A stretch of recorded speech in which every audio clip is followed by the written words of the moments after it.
My daughter thought I didn't see her empty a strange white powder into my soup. She turned her back for just a few seconds to take an angry phone call, and in that brief window, I silently switched our plates. You will not believe what happened next.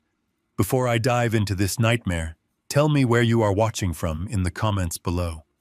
Hit that like and subscribe button if you have ever had to outsmart the very people who underestimated you. My name is Jim Collins. I am 61 years old, and until that chilly Tuesday evening, I believed I had raised a daughter who loved me. Natalie is 32, married to a man named Brian, and to the outside world they are a picture-perfect couple. But behind closed doors, they are drowning. I knew they had money troubles. I just never realized those troubles would turn me into their prey.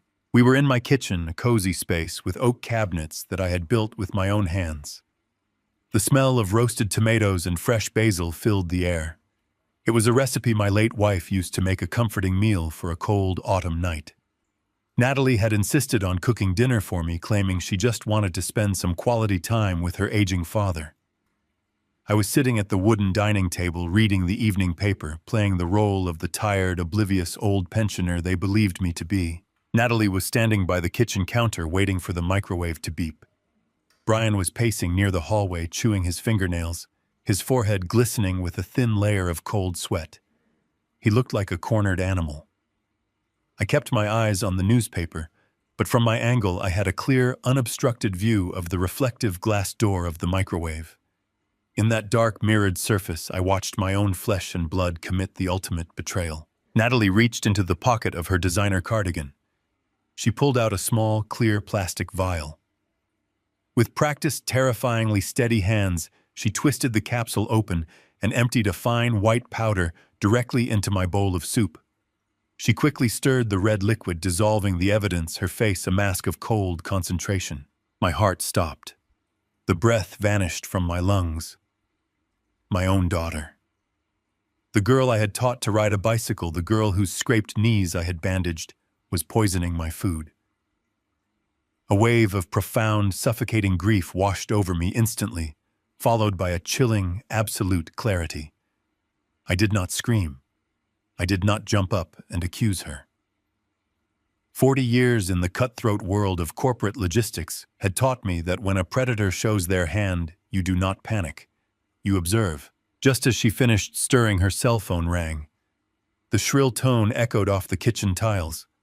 Natalie jumped, startled, and pulled the phone from her pocket. I could hear the muffled, angry shouting of a collection agent through the receiver. "I told you I will have the payment by next week." Natalie hissed into the phone, her voice tight with desperation. She turned her back to the table, stepping out into the hallway to argue in hushed, frantic tones. Brian followed her, whispering frantically, completely distracted. They left the two bowls of steaming soup sitting side by side on the granite island counter. I did not hesitate. I stood up, my movements completely silent. I glided across the kitchen floor, grabbed my drugged bowl, and swapped it with hers. I returned to my chair, picked up my newspaper, and adjusted my reading glasses just as they walked back into the room. "Sorry about that, Dad," Natalie said, forcing a bright, artificial smile onto her face. She carried the bowls to the table, placing the untampered soup in front of me, and sitting down with the poisoned bowl directly beneath her chin. "Work is just so crazy lately. Eat up, it is getting cold." "Thank you, sweetheart," I replied, keeping my voice gentle, frail. "It smells wonderful." I picked up my spoon and took a slow, deliberate sip. It tasted like basil, garlic, and survival. I watched her over the rim of my bowl. She smiled at me, a loving daughter feeding her elderly father, and then she took a large spoonful of her own soup. She swallowed it down. Brian sat across from us, bouncing his leg nervously under the table. He barely touched his food. He kept glancing at his watch, then at me, then back at his watch. He was waiting for me to pass out. He was waiting for the drugs to take hold. As we ate, I let my mind race. They thought I was a vulnerable old man surviving on a $2,500 a month pension. They thought this house with its $800,000 in equity was my only asset. They had no idea that 10 years ago I quietly sold my regional shipping empire. They did not know about the $14 million sitting in a blind corporate trust, untouchable and hidden.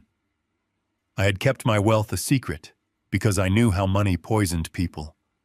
I wanted Natalie to build her own life to find her own strength. Instead, she had married a failed tech entrepreneur and accumulated a mountain of dangerous debt. 20 minutes passed. The ticking of the grandfather clock in the hallway sounded like a hammer striking an anvil. Suddenly, Natalie dropped her spoon. It clattered loudly against the ceramic bowl, splashing red broth onto the white tablecloth. "Nat?" Brian asked, his voice cracking. Natalie blinked slowly, her eyes wide and unfocused. She tried to reach for her water glass, but her hand missed it entirely, knocking it over. The water spilled across the table, dripping onto the floor. "I feel... the room is..." Natalie slurred, her tongue heavy and thick. She tried to stand up, her chair scraping violently against the hardwood floor. Her knees buckled instantly. She crashed onto the living room rug, her limbs twitching. She stared up at the ceiling, her pupils dilated to the size of coins. "The walls," she mumbled, swatting at the air. "The walls are melting, Brian. They are crawling." Brian leaped out of his chair, his face entirely drained of color. He dropped to his knees beside her, shaking her shoulders. Natalie, wake up. This is not right. You took too much." He was panicking, his meticulously planned crime unraveling before his eyes. He frantically patted his pockets, searching for something. In his sheer terror, he pulled his hand out of his jacket, and a small, empty plastic vial slipped from his grasp, rolling across the floorboards until it stopped right at the toe of my leather loafer.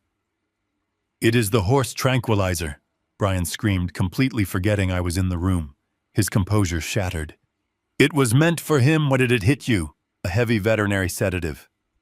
They were not trying to kill me tonight. If they wanted me dead, they would have used something lethal. A sedative meant they needed me incapacitated, docile, unable to fight back.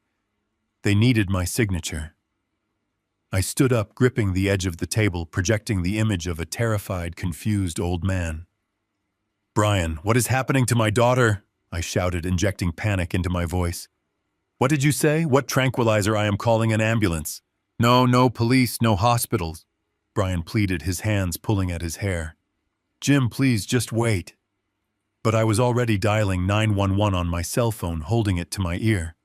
As I spoke frantically to the emergency dispatcher, acting like a helpless, panicking father, I slid my foot forward. I stepped over the empty plastic vial. In one smooth, practiced motion, bending down as if my knees were giving out from stress, I scooped the vial off the floor and slid it deep into my pocket. "My daughter has collapsed." I cried into the phone, watching Brian weep over his hallucinating wife. "Please hurry. She is not making any sense." As the distant wail of ambulance sirens began to echo through the quiet suburban streets, I stood in my kitchen, my heart cold and steady. They wanted to drug me, strip me of my dignity, and steal my home. They thought I was easy prey. They thought I was just an old, tired man. They had no idea they had just declared war on a man who had spent 40 years destroying corporate predators for a living. The silent adjustment had begun, and by the time I was finished with them, they would beg for the mercy they had denied me. The harsh fluorescent lights of the emergency room hummed with a low electric buzz that seemed to drill directly into my skull. The smell of bleach and stale rubbing alcohol hung heavy in the air. I sat slumped in a rigid plastic chair, staring at the scuffed linoleum floor. To the nurses and the passing orderlies, I was exactly what I wanted them to see. I was a frail, terrified 61-year-old father, paralyzed by the sudden, inexplicable collapse of his beloved daughter. I let my shoulders sag. I kept my hands trembling just enough to sell the illusion. But beneath that carefully constructed disguise of vulnerability, my mind was running like a high-speed engine. I was processing variables, calculating timelines, and building a fortress of strategy. Natalie was somewhere behind a set of heavy double doors, having her stomach aggressively pumped by a team of emergency physicians. They had rushed her away the moment the paramedics wheeled her in. Brian was pacing the length of the waiting room, wearing a mask of frantic concern. He ran his hands through his hair, sighed loudly, and occasionally looked my way to ensure I was buying his performance. But a man who has spent 40 years negotiating with corporate sharks knows how to spot a liar. Brian was not pacing out of grief for his wife. He was pacing out of sheer unadulterated panic over a crime that had gone disastrously wrong. The waiting area was suffocating. I needed to move to breathe, to think without Brian's nervous energy distracting me. I slowly pushed myself up from the chair, leaning heavily on the armrest, as if my joints ached with exhaustion. I looked at Brian with wide, watery eyes and told him I was going to find a vending machine to get a cup of black coffee. I told him my throat was dry from the stress. He barely glanced at me, offering a quick nod, before pulling out his cell phone and staring at the blank screen. I shuffled down the long, sterile corridor, dragging my feet slightly. I turned the corner, stepping out of Brian's line of sight. The moment I was hidden by a bend in the hallway, my posture changed. My spine straightened. My tremors stopped entirely. I moved with the silent, deliberate grace I had perfected over decades of walking through corporate boardrooms. I did not go to the cafeteria. Instead, I stood in the shadow of a large vending machine, watching the reflection of the hallway in the glass of a fire extinguisher cabinet.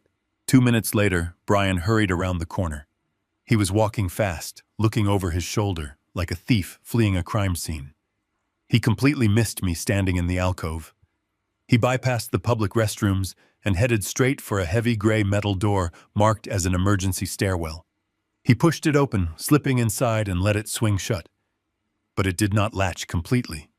A tiny sliver of space remained open. I moved toward the door, my leather shoes making absolutely no sound on the tile.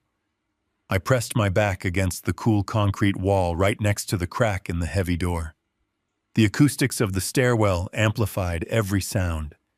I could hear his rapid breathing, the frantic tapping of his shoes on the metal grating, and the beep of his phone as he dialed a number.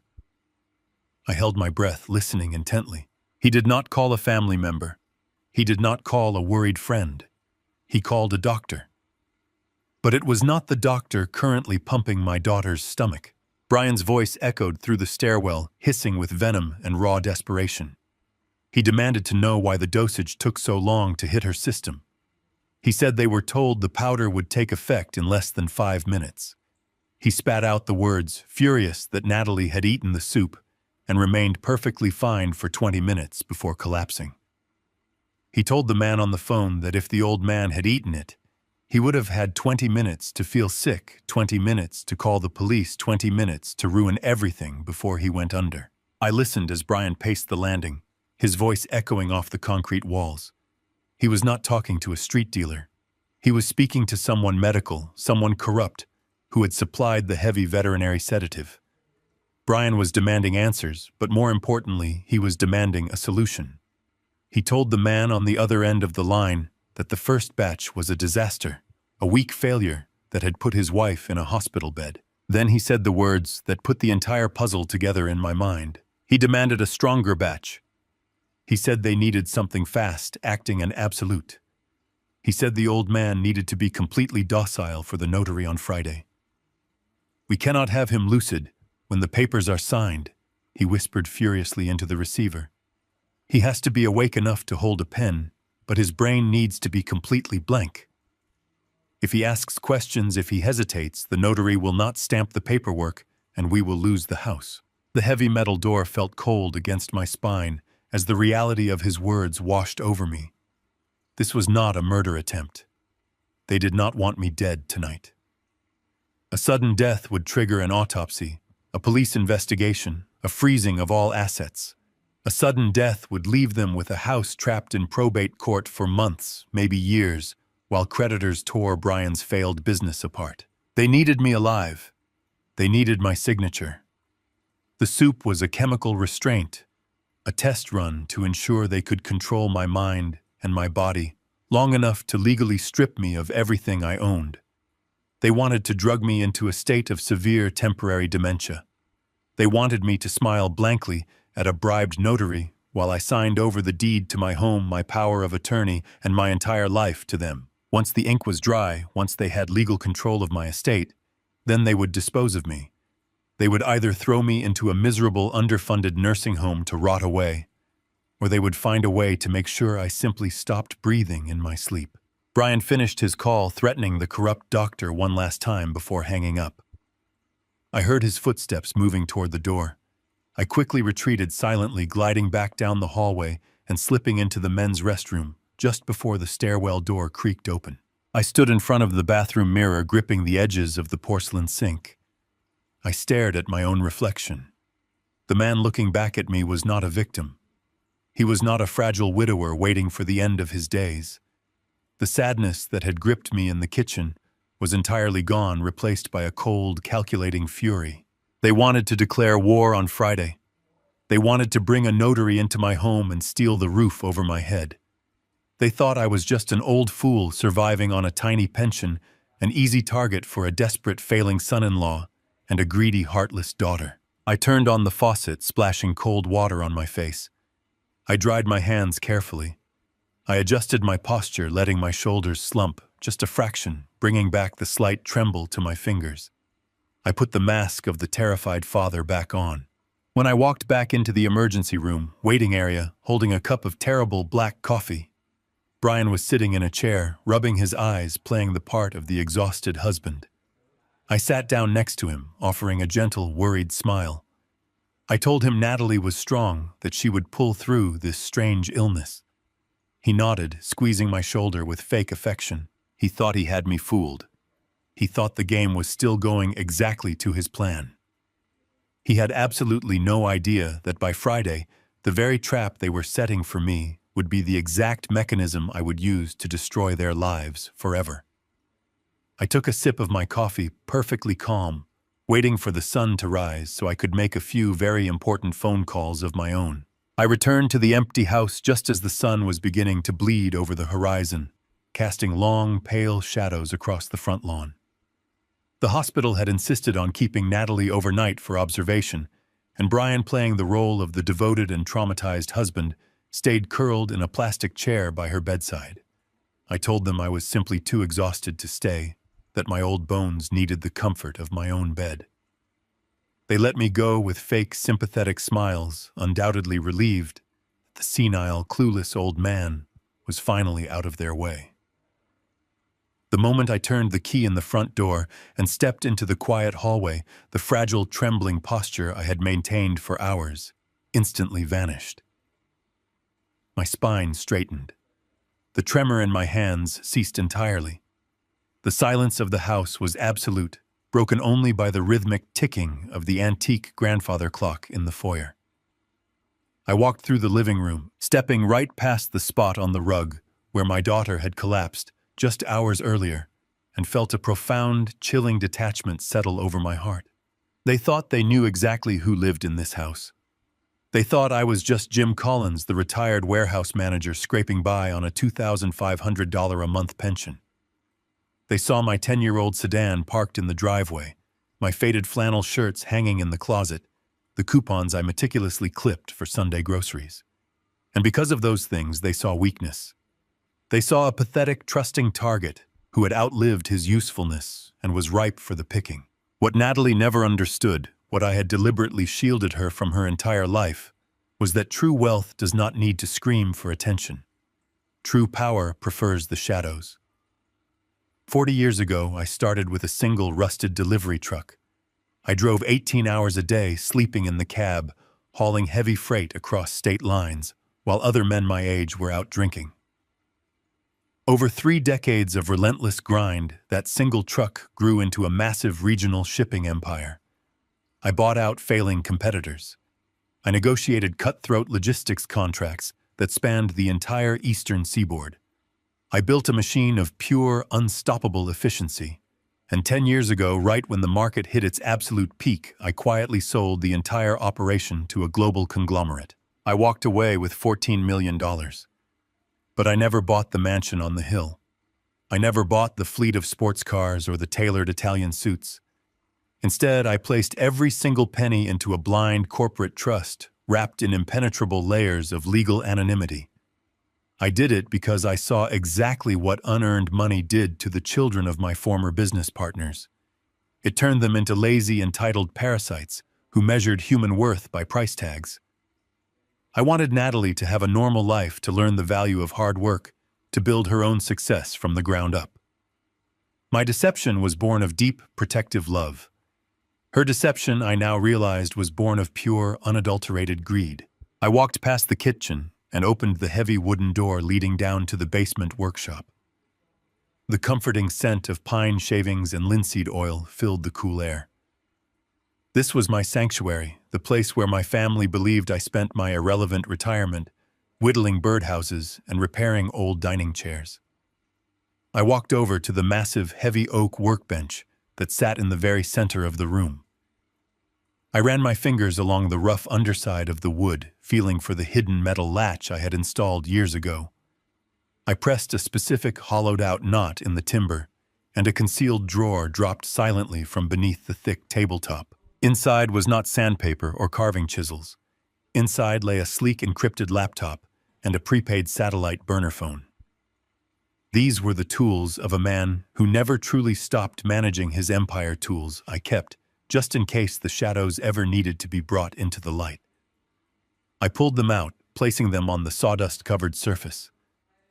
I powered up the laptop, the screen casting a pale, cold blue glow over the dark basement walls. Then I picked up the phone and dialed a number I knew by heart. It rang only twice before a voice answered, crisp, sharp, and wide awake despite the early hour. "Owen," I said, my voice dropping an octave seamlessly, returning to the commanding, authoritative tone of a chief executive. "It is Jim. We have a serious problem."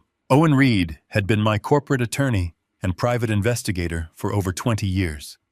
He was a man who operated entirely in the gray areas of the law, a brilliant, ruthless tactician who had helped me bury rival shipping companies without ever leaving a footprint. He did not waste time asking how I was doing or exchanging pleasantries.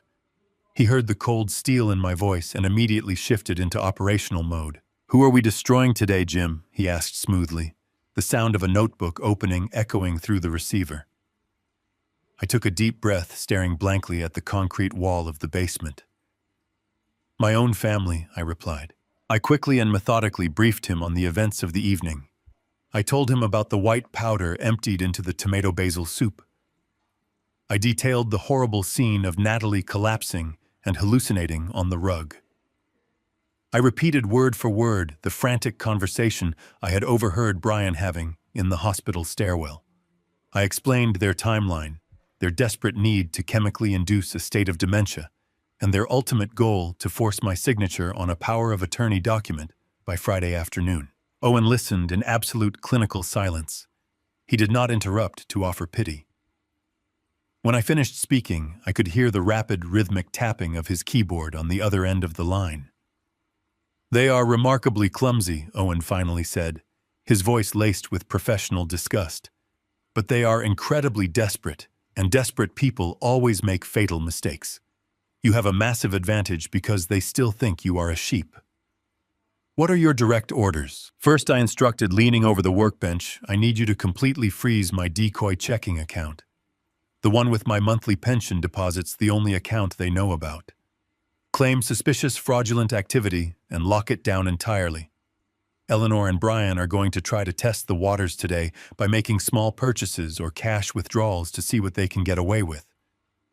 I want them to swipe that card and feel the sheer panic when it declines. I want to cut off their financial oxygen immediately." "Done," Owen replied, the keystrokes echoing in the background. "It will be frozen before the banks open at 9. "What else?" "Second," I continued, my voice hardening. "I need a complete, unrestricted financial autopsy on Brian. Pull every single record for his failed tech startup. Dig into his personal accounts, his credit history, his hidden assets. In the hospital, I heard him frantically mention needing to pay off a betting syndicate. I want names. I want exact dollar amounts, and I want the deadlines he is facing. I need to know exactly how much pressure is on his neck right now, because I am about to apply a lot more." Owen chuckled softly, a dry, dangerous sound that always meant someone was about to lose everything. "Consider his entire financial life dissected and laid bare, Jim. I will have a team of forensic accountants on it within the hour. You will have a full, comprehensive dossier by tomorrow morning. Are we notifying the police about the veterinary sedatives? I shook my head, even though he could not see me in the dark basement. Not yet. The police will only give them a slap on the wrist for a botched drugging attempt, maybe a few years for elder abuse if we are lucky. That is entirely too merciful. I want them to feel the ground crumble beneath their feet. I want them to look around and watch every single thing they value turn to ash before I finally drop the cage on them. Understood, Owen said. I will monitor the accounts and deploy the investigators. Stay sharp, Jim. Friday is coming fast. I hung up the phone and closed the hidden drawer, hearing the latch click firmly into place. The sun was fully up now, spilling bright, unforgiving morning light through the high basement windows. I walked back upstairs to the kitchen to make a fresh pot of coffee. I looked at the spot on the counter where the 2 bowls of soup had sat just hours prior. I was no longer a victim waiting patiently for the slaughter. I was no longer the fragile father they thought they could discard. The silent war had officially begun, and I was going specifically to ensure that they paid dearly for every single drop of that poison. Natalie walked through the front door late Wednesday afternoon, looking pale but entirely sober. Brian trailed closely behind her, hovering like a protective shadow. I rushed into the hallway, leaning heavily on the doorframe, forcing my eyes to brim with fake, terrified tears. I pulled her into a desperate hug, thanking the heavens she was safe. She hugged me back, her hands patting my shoulders in a rhythmic, patronizing motion. She spun her lie effortlessly, claiming it was just a severe case of food poisoning. She told me it was bad shellfish from a lunch she had eaten earlier that day, a sudden allergic reaction that caused a drop in blood pressure and terrible hallucinations. Her voice dripped with artificial sweetness and reassurance. I nodded along, playing the relieved and clueless father. I told her I was just so thankful it was nothing serious, while internally I marveled at how easily deception flowed from her lips. She could look her father right in the eye and lie without a single flicker of remorse. They had clearly realized the veterinary sedative was too unpredictable. A chemical restraint was dangerous territory.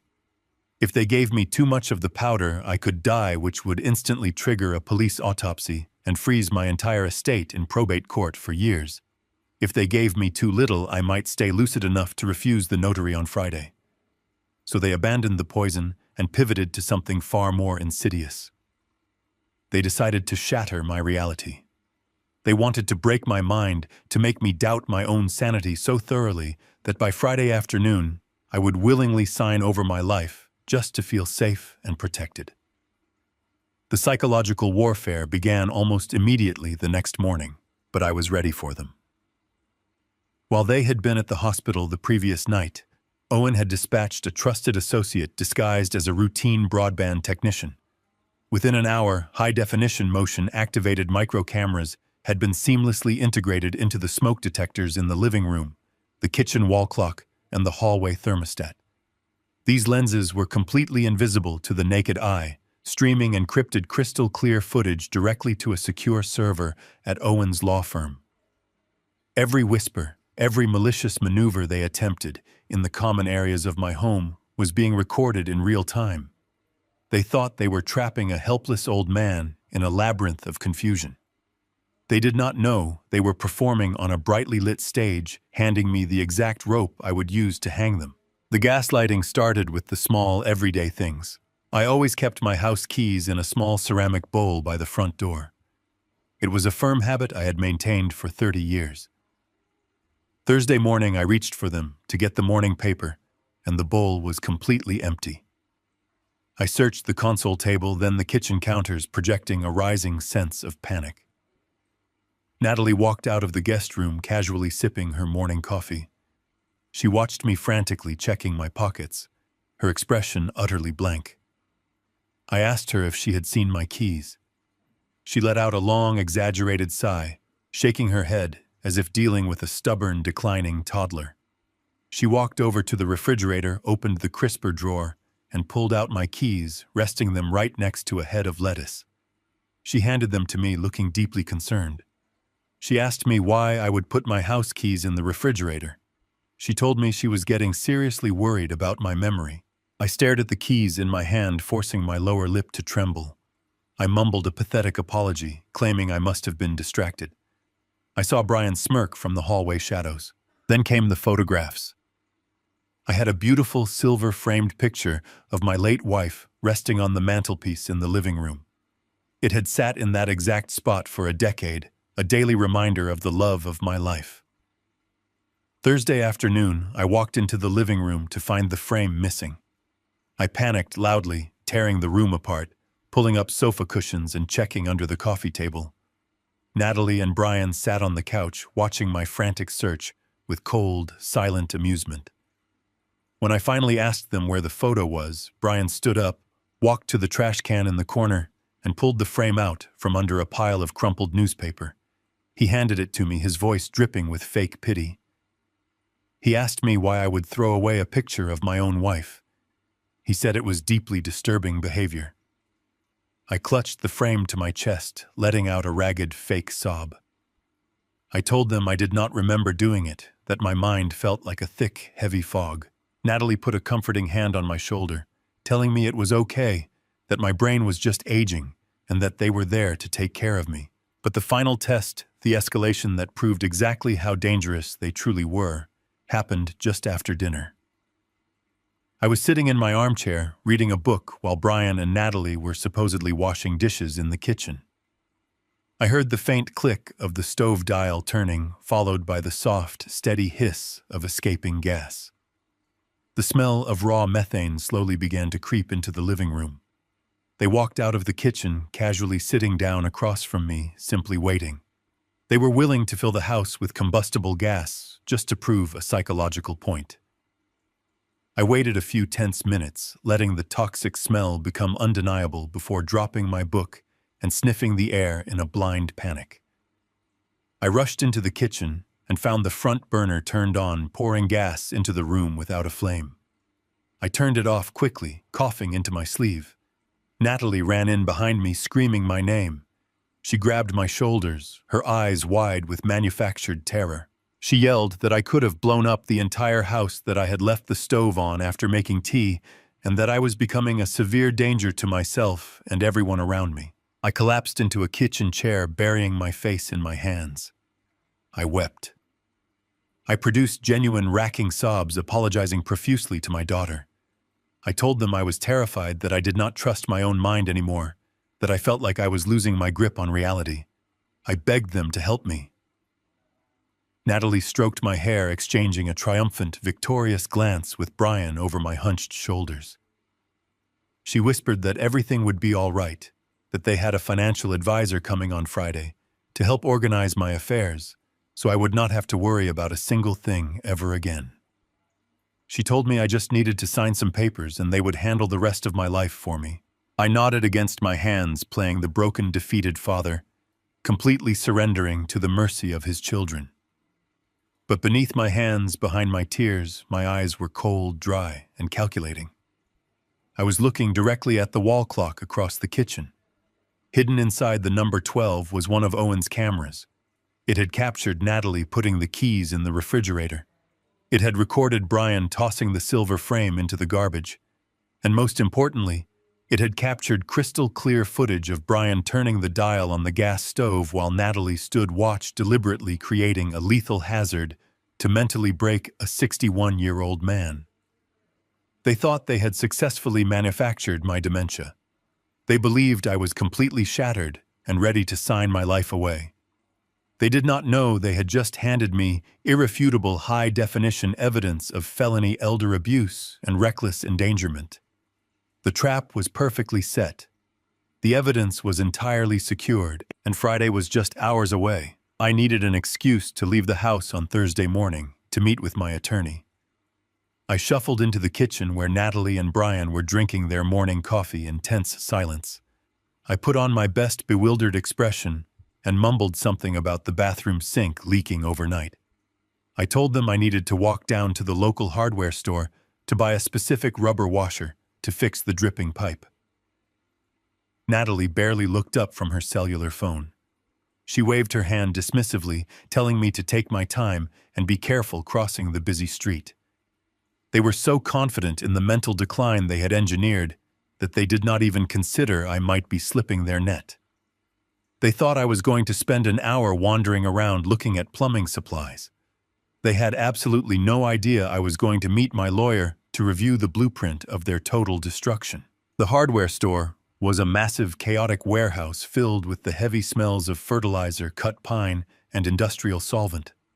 It was the perfect place for a discreet meeting. The loud, constant hum of the overhead fluorescent lights and the rattle of metal shopping carts easily masked any quiet conversation. I walked slowly past the gardening supplies and turned into the dimly lit plumbing aisle. Owen Reed was already waiting for me there. He looked entirely out of place standing next to a dusty display of copper pipes in his immaculate charcoal suit. He did not smile when I approached him. He simply reached into his leather briefcase and handed me a thick, heavy manila folder. I opened the folder right there in the aisle, pretending to examine a brass fitting in one hand, while I looked down at the documents with the other. The sheer volume of paper was staggering. Owen stood close to me, his voice a low, steady murmur over the background noise of the busy store. He told me that his team of forensic accountants had worked straight through the night, tearing down the financial walls of Brian and Natalie's life. He said the truth was far worse than we had initially suspected. Brian did not just have a failed tech startup. The business had not collapsed because of a bad market or poor management decisions. The business was nothing but a hollow shell. Brian had systematically drained every single corporate account to feed a massive, uncontrollable gambling addiction. I stared at the bank statements in my hands. The numbers highlighted in bright yellow marker were nauseating. Owen leaned closer and explained that Brian had not just lost his own money. He had taken out massive loans from an underground sports betting syndicate. These were not legitimate banks that sent polite warning letters in the mail when a payment was missed. These were dangerous, violent men who operated entirely outside the law. Owen pointed to a specific figure on the second page of the dossier. $300,000. That was the exact amount Brian currently owed the criminal syndicate. The loan sharks had completely lost their patience with his empty promises. They had given Brian a final absolute deadline. If he did not produce the $300,000 by the end of the week, the consequences would be severe and physical. Brian was not just a greedy man trying to upgrade his lifestyle. He was a terrified animal caught in a trap of his own making, and he was fighting for his actual life. I felt a cold, heavy knot tighten in my stomach. I looked up at Owen, asking him how my daughter fit into this nightmare. I desperately wanted to believe that Natalie was just a naive wife caught in the crossfire of her husband's terrible mistakes. I wanted to believe she was only participating in this madness because Brian had manipulated her or threatened her. But Owen shook his head slowly. He reached out and flipped to the next section of the dossier. He told me to look very closely at the signatures on the next few pages. I looked down at copies of 6 different loan applications. They were predatory, high-interest personal loans taken out over the last 4 months. The applicant name on every single document was James Collins. It was my name, my social security number, my spotless lifelong credit history. But the signature at the bottom of the pages was not mine. It was a flawless, meticulous forgery. Owen explained that Natalie had used her lifetime of knowing my handwriting to perfectly replicate my signature. I stood there, remembering the hours I had spent sitting at the kitchen table with her when she was a little girl, teaching her how to hold a pen, teaching her how to write her letters in beautiful cursive. She had taken that exact teaching and used it to steal tens of thousands of dollars in my name. She used those fraudulent funds to make the minimum monthly payments to the syndicate just to keep the loan sharks away from her husband. She had not been manipulated by Brian. She was the financial architect of this entire cover-up. She was actively bleeding my identity dry to save the man she married. The betrayal was so profound, it made my chest ache. I closed the folder, gripping the cardboard edges so tightly, my knuckles turned white. Owen told me that the personal loans were now completely maxed out. Natalie could not borrow another dime in my name, even if she tried. The syndicate was demanding their final balloon payment of $300,000 by this coming weekend. They were entirely out of options, which brought us exactly to their endgame for Friday. Owen pointed to the final document in the folder. It was a recent property appraisal for my house. My home, the place where I had raised Natalie, the place where my late wife and I had shared our happiest years, was fully paid off. It held roughly $800,000 in pure equity. Owen explained their Friday plan with chilling clarity. They needed the corrupt notary to sign off on the power of attorney document. They needed me chemically sedated and declared legally incompetent by the end of the day. The moment they had legal control over my estate, they planned to seize the house and execute a rapid cash sale to a predatory real estate buyer. They would sell my $800,000 home for half its value just to get the cash within 24 hours. They would take that dirty money, pay off the violent syndicate, to save Brian, and throw me into a miserable state-funded nursing home with absolutely nothing left to my name. I stood in the plumbing aisle of the hardware store, surrounded by the smell of cold metal and concrete dust, and let the sheer scale of their wickedness wash over me. They were willing to completely destroy my life, strip away my freedom, and steal the roof over my head just to cover up their own criminal mistakes. Natalie was willing to throw her own father to the wolves to protect a man who had gambled away their future. There was no love left in that house. There was no family loyalty.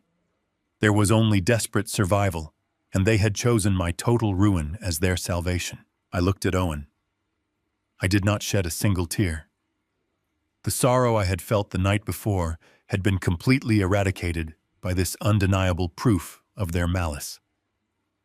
I handed the thick manila folder back to my attorney. I told him to keep the documents safe and ready for the police. I told him that Friday was no longer just about protecting my assets. Friday was about delivering absolute, devastating justice to two people who deserved no mercy. Owen gave me a sharp, approving nod. He told me to go back home, to keep playing the broken, confused old man, and to wait for the trap to spring. I turned away from the copper pipes, walking out of the hardware store and stepping back into the bright morning sunlight. I walked slowly back toward my house, my steps deliberately shuffling and weak, but my heart was beating with the cold, unstoppable rhythm of a man marching to war. The afternoon sun cast long shadows across the living room floor. I sat in my armchair, wrapped in a thick wool blanket. Natalie had insisted I wear it, complaining that the house was drafty and that my poor circulation was just another sign of my declining health. I stared blankly at the television screen, playing the part of the fading old man lost in his own mind. Brian was pacing in the kitchen. He was sweating, his eyes constantly darting toward the front window. He was waiting for something important. Natalie grabbed her purse and announced she was going to the pharmacy to pick up my new prescriptions. She gave me a gentle pat on the head, treating me like a sick pet. The moment her car backed out of the driveway, Brian hurried upstairs to take a shower. He mumbled something about needing to wash off the stress. He left his cell phone on the kitchen counter, completely confident that the senile man in the living room posed absolutely no threat. A few minutes later, a delivery truck pulled up to the curb. The heavy diesel engine rumbled through the quiet suburban street. A courier in a purple and orange uniform jogged up the walkway and dropped a thick cardboard envelope on the front porch. He rang the doorbell once and walked back to his truck. I threw off the wool blanket. The frailty in my limbs vanished instantly. I walked swiftly to the front door and picked up the package. The shipping label was addressed directly to Brian. The sender was a private legal services firm located downtown. This was it. This was the loaded gun they planned to hold to my head on Friday. I carried the envelope straight down into my basement workshop. I turned on the small desk lamp, casting a warm yellow light over my workbench. I knew I had to open the package without leaving a single trace of tampering. If Brian suspected the envelope had been intercepted, my entire counterattack would fall apart. I boiled a small pot of water on my portable camping stove. I held the sealed flap of the cardboard envelope over the rising steam. I waited patiently, letting the moist heat slowly dissolve the industrial adhesive. After a few tense minutes, the flap peeled back effortlessly. I slid the thick stack of papers out onto the wooden bench. My breath caught in my throat as I read the bold printed words at the top of the first page. Durable power of attorney and estate transfer agreement. I leafed through the pages reading the cold legal terminology designed to strip away my entire existence. It granted Brian and Natalie absolute control over my medical decisions, my bank accounts, and the deed to my home. It authorized them to liquidate my assets and place me in a managed care facility of their choosing. But the most chilling part was at the very bottom of the final page. My signature was already there. It was perfectly executed, mimicking every loop and curve of my handwriting. Natalie had spent hours perfecting this forgery. Right next to my stolen signature was the bright blue stamp of a licensed public notary. It was fully signed, dated, and notarized. They had bribed a corrupt official to certify that I had signed these documents in his presence of my own free will. The trap was fully constructed and ready to snap shut. I reached into the hidden compartment of my workbench and pulled out my secure burner phone.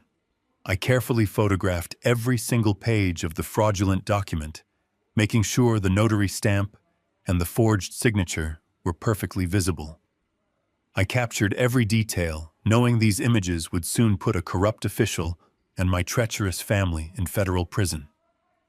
I placed the papers back into the envelope exactly as I had found them. I used a thin layer of specialized wood glue from my workbench to reattach the cardboard flap. I pressed it down firmly, ensuring the seal looked pristine and untouched. I walked back upstairs and placed the package on the hallway console table right next to the incoming mail. I returned to my armchair, pulled the wool blanket over my knees, and stared back at the television. 5 minutes later, Brian came downstairs, drying his hair with a towel. He spotted the package immediately. I watched him from the corner of my eye. He tore open the envelope, his hands shaking with anticipation. A massive, greedy smile spread across his face as he flipped to the final page and saw the blue notary stamp. He let out a deep breath of relief, completely unaware that he was holding his own death warrant. Brian walked into the living room holding the papers behind his back. He asked me if I wanted a glass of water, speaking to me as if I were a child. I gave him a slow, confused nod. As he walked into the kitchen, I knew it was time to execute my ultimate countermeasure. The moment he was out of earshot, I pulled my burner phone from my pocket and dialed my attorney, Owen Reed. Owen answered on the first ring. I kept my voice low, speaking with the rapid precision of a man orchestrating a corporate takeover.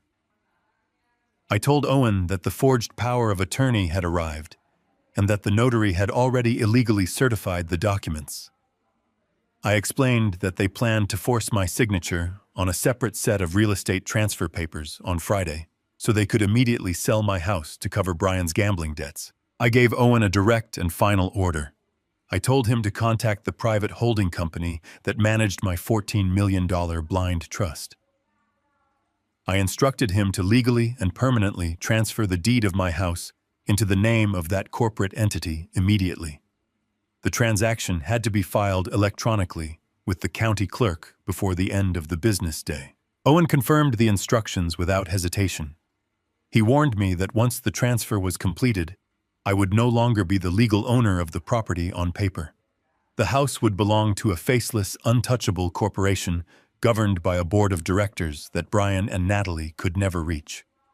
I told him that was exactly the point. I hung up the phone just as Brian returned to the living room holding a glass of ice water. He handed it to me, his eyes shining with false kindness and hidden triumph. He thought he was looking at an old man sitting in a house he was about to steal. He did not know that as of this afternoon, I did not own the house anymore. When Brian and Natalie inevitably attempted to finalize the rapid cash sale to their predatory buyer, they would be signing legal contracts to sell a property that did not belong to them. They would be committing massive real estate fraud against a multi-million-dollar corporation. They thought they had backed me into a corner. They had absolutely no idea that I had just removed the floor entirely. I took a sip of the cold water, offering Brian a weak, clueless smile, while I sat comfortably inside the perfect, unbreakable trap. The atmosphere inside my home had grown thick and suffocating, by Thursday evening. You could feel the desperation radiating from Brian like heat from a furnace. He could not sit still. He paced the length of the living room, wearing a path into the expensive Persian rug my late wife had loved so dearly. He was constantly checking his cellular phone, jumping at every minor sound, every creak of the floorboards, and every gust of wind against the siding. I sat in my usual armchair, a knitted blanket draped over my lap, pretending to be deeply engrossed in a mindless television game show. To them, I was just a fading old man, completely oblivious to the silent storm raging inside my own house. But underneath my wool blanket, my pulse was steady, and my mind was sharper than it had been in decades. The sun began to set, casting long, dark shadows across the suburban street outside. I noticed Brian creeping toward the front window for the 5th time in less than an hour. He used 2 fingers to slightly part the wooden blinds, peering out into the fading light. Suddenly, his entire body went rigid. The color drained from his face, leaving him looking like a polished corpse. He dropped the blinds and stumbled backward, his breath catching in his throat in a ragged gasp. I allowed my gaze to drift toward the window, maintaining my dull, confused expression. Idling by the curb directly across the street from my mailbox was a massive black sport utility vehicle. Its windows were tinted so darkly that it was impossible to see who was inside. The engine hummed with a low, menacing growl that reverberated through the quiet neighborhood. It did not move. It did not park legally. It just sat there, a massive metallic predator waiting patiently in the shadows. Brian retreated into the kitchen, his hands shaking so violently that he dropped his coffee mug into the stainless steel sink with a loud clatter. Natalie marched into the room, irritated by the noise. She asked him what was wrong, her voice sharp and devoid of any spousal warmth. Brian could barely form a coherent sentence. He pointed a trembling finger toward the front of the house and whispered that they had found him. He said the syndicate was parked right outside, that they were out of time, and that the men in that vehicle were going to drag him out into the street and break his legs. Before Natalie could even approach the window to look, the sheer violence of the criminal underworld shattered the quiet illusion of our suburban lives. A deafening crash exploded through the living room. The large custom pane glass window at the front of the house blew inward in a spectacular shower of jagged shards. The sound was like a bomb going off in the enclosed space. A heavy solid object launched through the air, tearing through the curtains and slamming brutally into the hardwood floor, skidding until it struck the base of the television stand. I threw my arms over my head, letting out a perfectly timed cry of pure elderly terror. I curled into a tight ball in my armchair, shaking my shoulders and whimpering. I was acting exactly as a frail, terrified grandfather should act when his home is suddenly violently attacked. Natalie screamed, dropping to the floor and covering her ears. Brian let out a pathetic, high-pitched yelp and dove behind the kitchen island. For a long, agonizing moment, the only sound in the house was the gentle ticking of the grandfather clock and the crunching of settling glass on the floorboards. The black vehicle outside revved its massive engine, the tires screeching against the asphalt as it sped away into the darkening streets, leaving a cloud of exhaust in its wake. Slowly, Brian crawled out from behind the kitchen counter. His chest heaved with frantic, shallow breaths. He crept cautiously into the living room, his shoes crunching over the carpet of broken glass. He approached the television stand and stared down at the object that had violated my home. It was a standard red clay brick.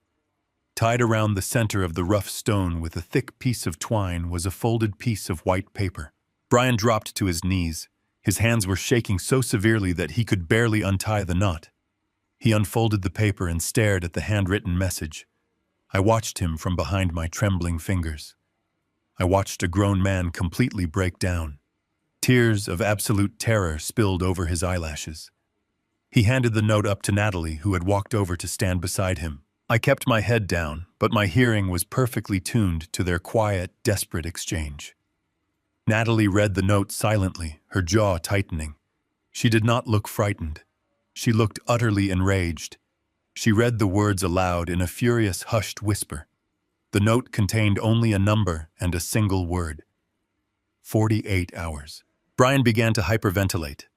He clutched his own hair, rocking back and forth on his knees amidst the broken glass. He told Natalie they were dead. He said the syndicate was going to return on Saturday morning and kill him if they did not have the $300,000 in cash. He begged her to pack a bag, saying they needed to run away, to disappear, to leave the country before the weekend arrived. Natalie looked down at her husband with absolute, unadulterated disgust. She did not offer him a comforting hand. She did not try to soothe his panic. Instead, she leaned down and grabbed him by the collar of his expensive shirt, pulling his face close to hers. She told him they were not running anywhere. She hissed that running would guarantee his death, and worse, it would leave her penniless. She reminded him that they had spent months planning this operation, enduring my presence, faking their affection, and risking federal prison to secure this house. She was not about to abandon an $800,000 asset just because he was a coward. She told him the timeline had changed, but the goal remained exactly the same.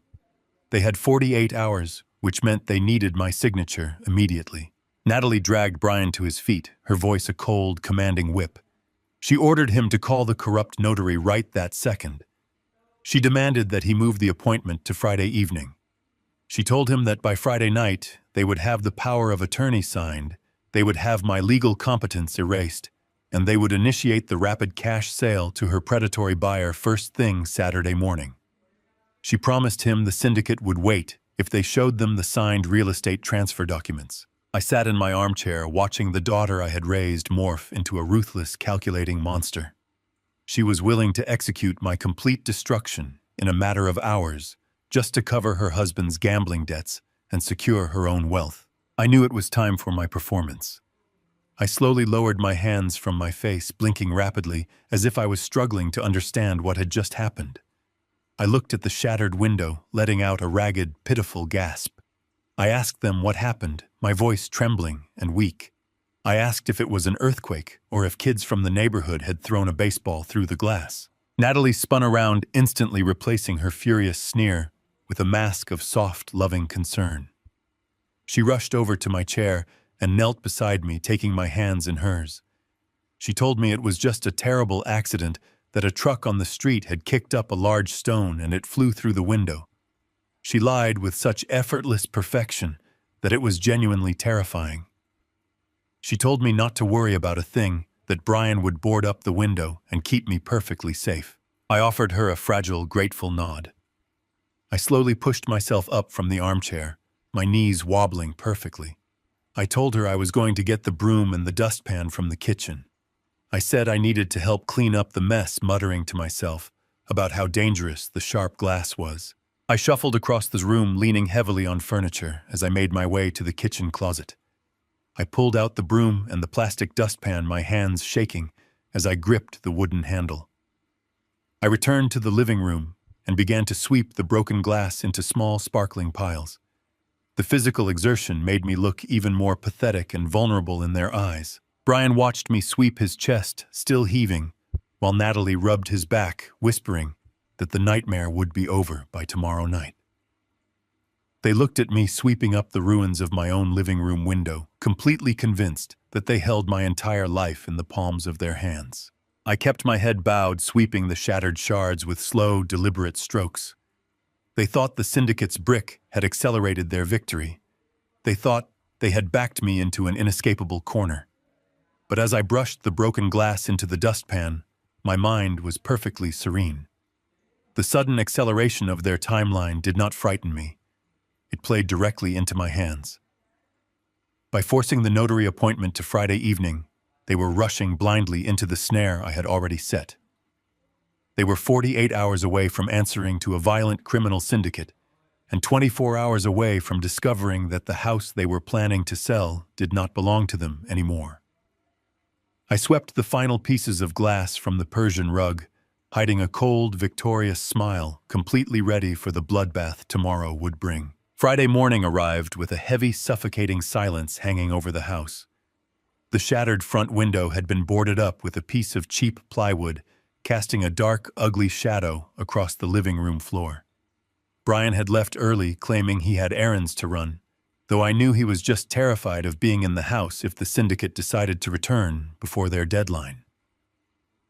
Natalie stayed behind to watch me. I had retreated to my bedroom on the second floor right after breakfast. I told her I was feeling dizzy and needed to lie down for a long nap. She tucked me in, pulling the quilt up to my chin, with a sickeningly sweet smile, and closed the door softly behind her. I did not go to sleep. I waited in the absolute stillness of my bedroom, listening to the muffled sounds of the house. 10 minutes later, I heard a car pull into the driveway. The heavy thud of a car door closing was followed by firm, confident footsteps on the front porch. The doorbell did not ring. Natalie opened the door before the visitor even had a chance to knock. I slipped out from under the quilt. I left my slippers by the bed and walked across the carpet in my thick wool socks, making absolutely no sound. I crept out into the upstairs hallway and knelt in the shadows near the top of the wooden staircase. Peering through the decorative gaps in the oak banister, I had a perfect, unobstructed view of the entry foyer below. Natalie was standing by the front door with a man I had never seen before. He was wearing a sharp, tailored navy suit, but his posture lacked any real professional grace. He carried a leather briefcase, and his eyes darted around the house with the cold, calculating hunger of a scavenger. "Come on in, Marcus," Natalie said, raising her voice slightly, projecting her words toward the staircase just in case I was awake. "It is so good to see a friend from the office. I am so glad you could drop by." She waited for a few seconds, listening for any movement from upstairs. When the house remained completely silent, her fake, cheerful smile instantly vanished. Her shoulders slumped, and she turned to the man with a look of sheer, frantic desperation. "My father is asleep," she whispered harshly. "We have to do this quickly and quietly. You said you could guarantee a 24-hour close." Marcus was not a friend from the office. He was a predatory real estate buyer, a bottom feeder who preyed on desperate people looking to liquidate assets in a panic. He walked past her without taking off his shoes, his hard leather soles clicking loudly against my pristine hardwood floors. He did not look at the beautiful crown molding or the custom-built fireplace. He looked at the walls as if he were already tearing them down. "I said I could guarantee a fast close if the property checks out," Marcus replied, his voice a low, gravelly hum. "But I have to be honest with you, Natalie. The market is cooling down, and this place looks like it needs a lot of work. That boarded-up window downstairs is not exactly a great selling point." "The window was an accident," Natalie hissed, following him into the living room. "The house is in perfect structural condition. It was built solid. The plumbing is updated, the roof was replaced 5 years ago, and there are absolutely no liens on the deed. It is a completely clean title." I knelt in the shadows at the top of the stairs, biting the inside of my cheek to keep from laughing out loud. She was pitching the house with the frantic energy of a drowning woman trying to sell a life jacket. Marcus walked through the dining room and peered into the kitchen, writing a few quick notes on a digital tablet he pulled from his briefcase. He shook his head slowly, clicking his tongue in a display of manufactured disappointment. "The kitchen appliances are outdated. The layout is closed off. Buyers today want open-concept spaces. To flip this house, I would have to gut the entire first floor. That is a massive capital investment on my end. You and I both know the land value alone in this neighborhood is worth at least $600,000. Natalie argued, her voice trembling slightly. "The house is appraised at $800,000. I showed you the county tax records." Marcus turned around and looked at my daughter with dead, emotionless eyes. He knew he had her completely trapped. He could smell the desperation radiating from her skin. He knew she was trying to sell a massive asset in complete secrecy, and people who sell in secret are always running from something terrible. "You do not have time to put this on the open market, Natalie," Marcus said smoothly. "If you wanted $800,000, you would hire an agent, host open houses for a month, and wait 60 days for a bank to approve a buyer's mortgage. But you called me. You called me because you need cash, and you need it by tomorrow morning. Quick, untraceable cash comes with a steep discount." Natalie crossed her arms over her chest, hugging herself tightly. "How much?" she whispered. $400,000, Marcus replied without blinking. I will wire the funds into your designated account by 8 o'clock tomorrow morning, provided the paperwork is signed and the title transfers clearly. That is my final offer. Take it, or I walk out that door, and you can try your luck with a traditional bank. $400,000. He was offering exactly half of what my home was worth. He was stealing her blind, taking advantage of her sheer terror. That is robbery. Natalie gasped, her face pale. We need at least 500. Please, we have massive debts to clear by the weekend. 400,000, Marcus repeated coldly, snapping his tablet shut. And I need the signed power of attorney you promised me. If you do not have the legal authority to sign the deed over to me, we have no deal. Natalie squeezed her eyes shut. She was trapped. She needed $300,000 to pay off the violent betting syndicate to save Brian's life. 400,000 would clear the debt and leave them with $100,000 to flee the city and start over. It was a terrible deal, a complete financial slaughter, but she had absolutely no other choice. Fine, she whispered, her voice cracking. 400,000. The notary is coming to the house tonight at 7 o'clock. My father will sign the power of attorney and the estate transfer documents then. I will have the certified paperwork ready for you first thing tomorrow morning. Excellent, Marcus said, a greasy, satisfied smile finally appearing on his face. I will prepare the purchasing contracts on my end. I expect to hear from you tomorrow. He walked to the front door, opened it, and stepped out onto the porch. Natalie closed the door behind him and leaned her back against the heavy wood. She slid slowly down to the floor until she was sitting on the foyer rug. She buried her face in her hands and let out a long, shuddering breath of relief. She truly believed she had just saved her husband's life. She believed she had successfully negotiated the sale of my home to secure her own future. I stood up silently in the dark hallway above her.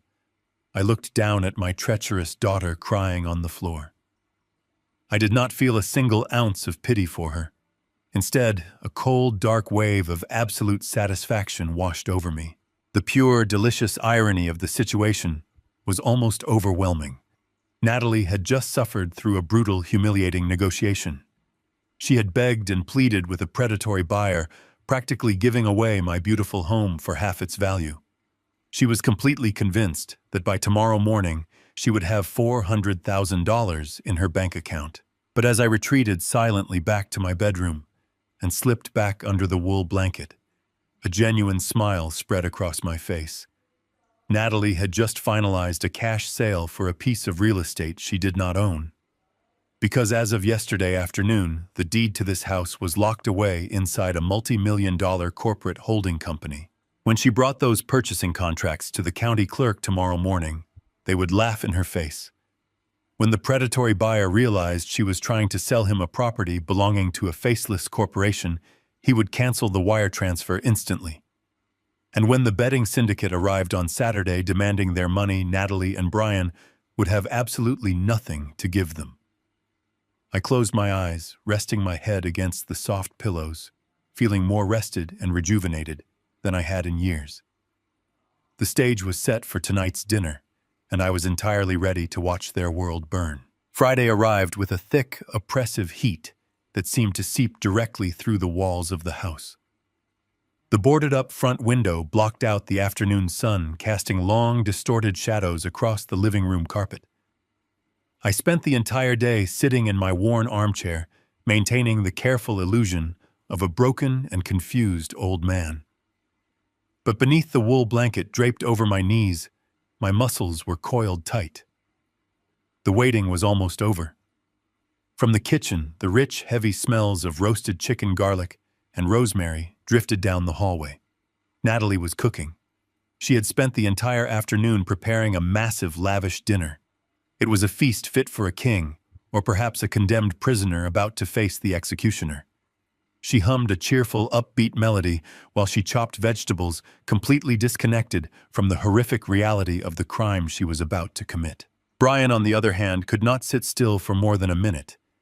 He paced between the dining room and the foyer, his face pale and slick with a cold, terrified sweat. Every few minutes he would pull back his shirt cuff to stare at his expensive wristwatch. The violent betting syndicate had given him exactly 48 hours to produce $300,000. Tonight was his absolute unchangeable deadline. If they did not secure my signature to steal and sell my house, he was a dead man, and he knew it perfectly well. He looked like a cornered animal waiting for the slaughter. Natalie finally called us to the dining table. She had gone through the trouble of laying out the good china and polishing the antique silver. She pulled out my chair for me, treating me with a sickeningly sweet, artificial tenderness that made my stomach turn. I shuffled over, letting my hands shake just enough as I sat down at the head of the table. Natalie lifted a heavy glass bottle and poured me a generous glass of expensive red wine. I stared at the dark crimson liquid pooling in the crystal glass, instantly remembering the heavily drugged soup from Tuesday night. She saw my hesitation and immediately offered a bright, reassuring smile. She placed a gentle hand on my arm and told me it was just a nice Cabernet to help me relax and enjoy our special family evening. I knew the wine was perfectly clean. She desperately needed me awake tonight. She needed my mind just lucid enough to follow basic instructions and my hands steady enough to hold a pen. She even took a long sip from her own glass to prove it was safe. I slowly lifted the crystal to my lips and took a small sip, letting the rich vintage roll over my tongue. I looked at the two of them and silently toasted to their impending absolute destruction. The heavy silence of the dining room was broken only by the soft clinking of silverware against porcelain. Brian barely touched his food. He pushed the roasted chicken around his plate with a trembling fork. His leg bounced under the table with such tremendous force that the water glasses rattled. Exactly at 7 o'clock, the doorbell chimed. The sharp sound echoed through the quiet house like a gunshot. Brian practically jumped out of his chair, dropping his fork onto the hardwood floor with a loud clatter. He scrambled to pick it up, his breathing shallow and erratic. Natalie shot him a furious warning glare before wiping her mouth gracefully with a white linen napkin. She stood up, smoothing the front of her dress, and walked to the front entryway with complete confidence. I heard the heavy wooden door open and the sound of low professional greetings exchanged in the foyer. Natalie walked back into the dining room, leading a man I had never seen before. He was wearing a cheap gray suit that fit him poorly around the shoulders, and he carried a battered leather briefcase. He had slicked back dark hair and a predatory, oily smile that did not reach his eyes. Natalie placed a firm hand on my shoulder and leaned down, speaking to me in that slow, loud, exaggerated voice usually reserved for the hearing impaired or the severely demented. She told me that this was a very helpful financial advisor named Mr. Davis. She lied effortlessly, claiming she had hired him to help me organize my confusing medical bills and consolidate my retirement accounts so I would not have to worry about complicated paperwork anymore. The corrupt notary extended a sweaty hand toward me. I took it, offering him a vacant, confused stare in return. He pulled out a chair and sat directly next to me, placing his heavy briefcase right on top of my beautiful dining table. He clicked the brass locks open and pulled out a thick, pristine stack of legal documents. I recognized the heavy weighted paper immediately. These were the forged power of attorney agreements and the real estate transfer deeds that would completely strip away my home, my assets, and my freedom. The fake advisor spread the papers out in front of me, aligning the edges perfectly. He clicked a heavy black ink pen and laid it carefully on top of the signature line. He pointed to the bottom of the page with a thick, hairy finger, telling me in a soothing, condescending tone that all I needed to do was sign my name right there, and all my financial worries would completely disappear forever. He promised me that my loving daughter would take care of everything once the ink was dry. Natalie stepped up directly behind my chair, resting both her hands on my shoulders in a firm, controlling grip. It was a physical reminder that I was trapped.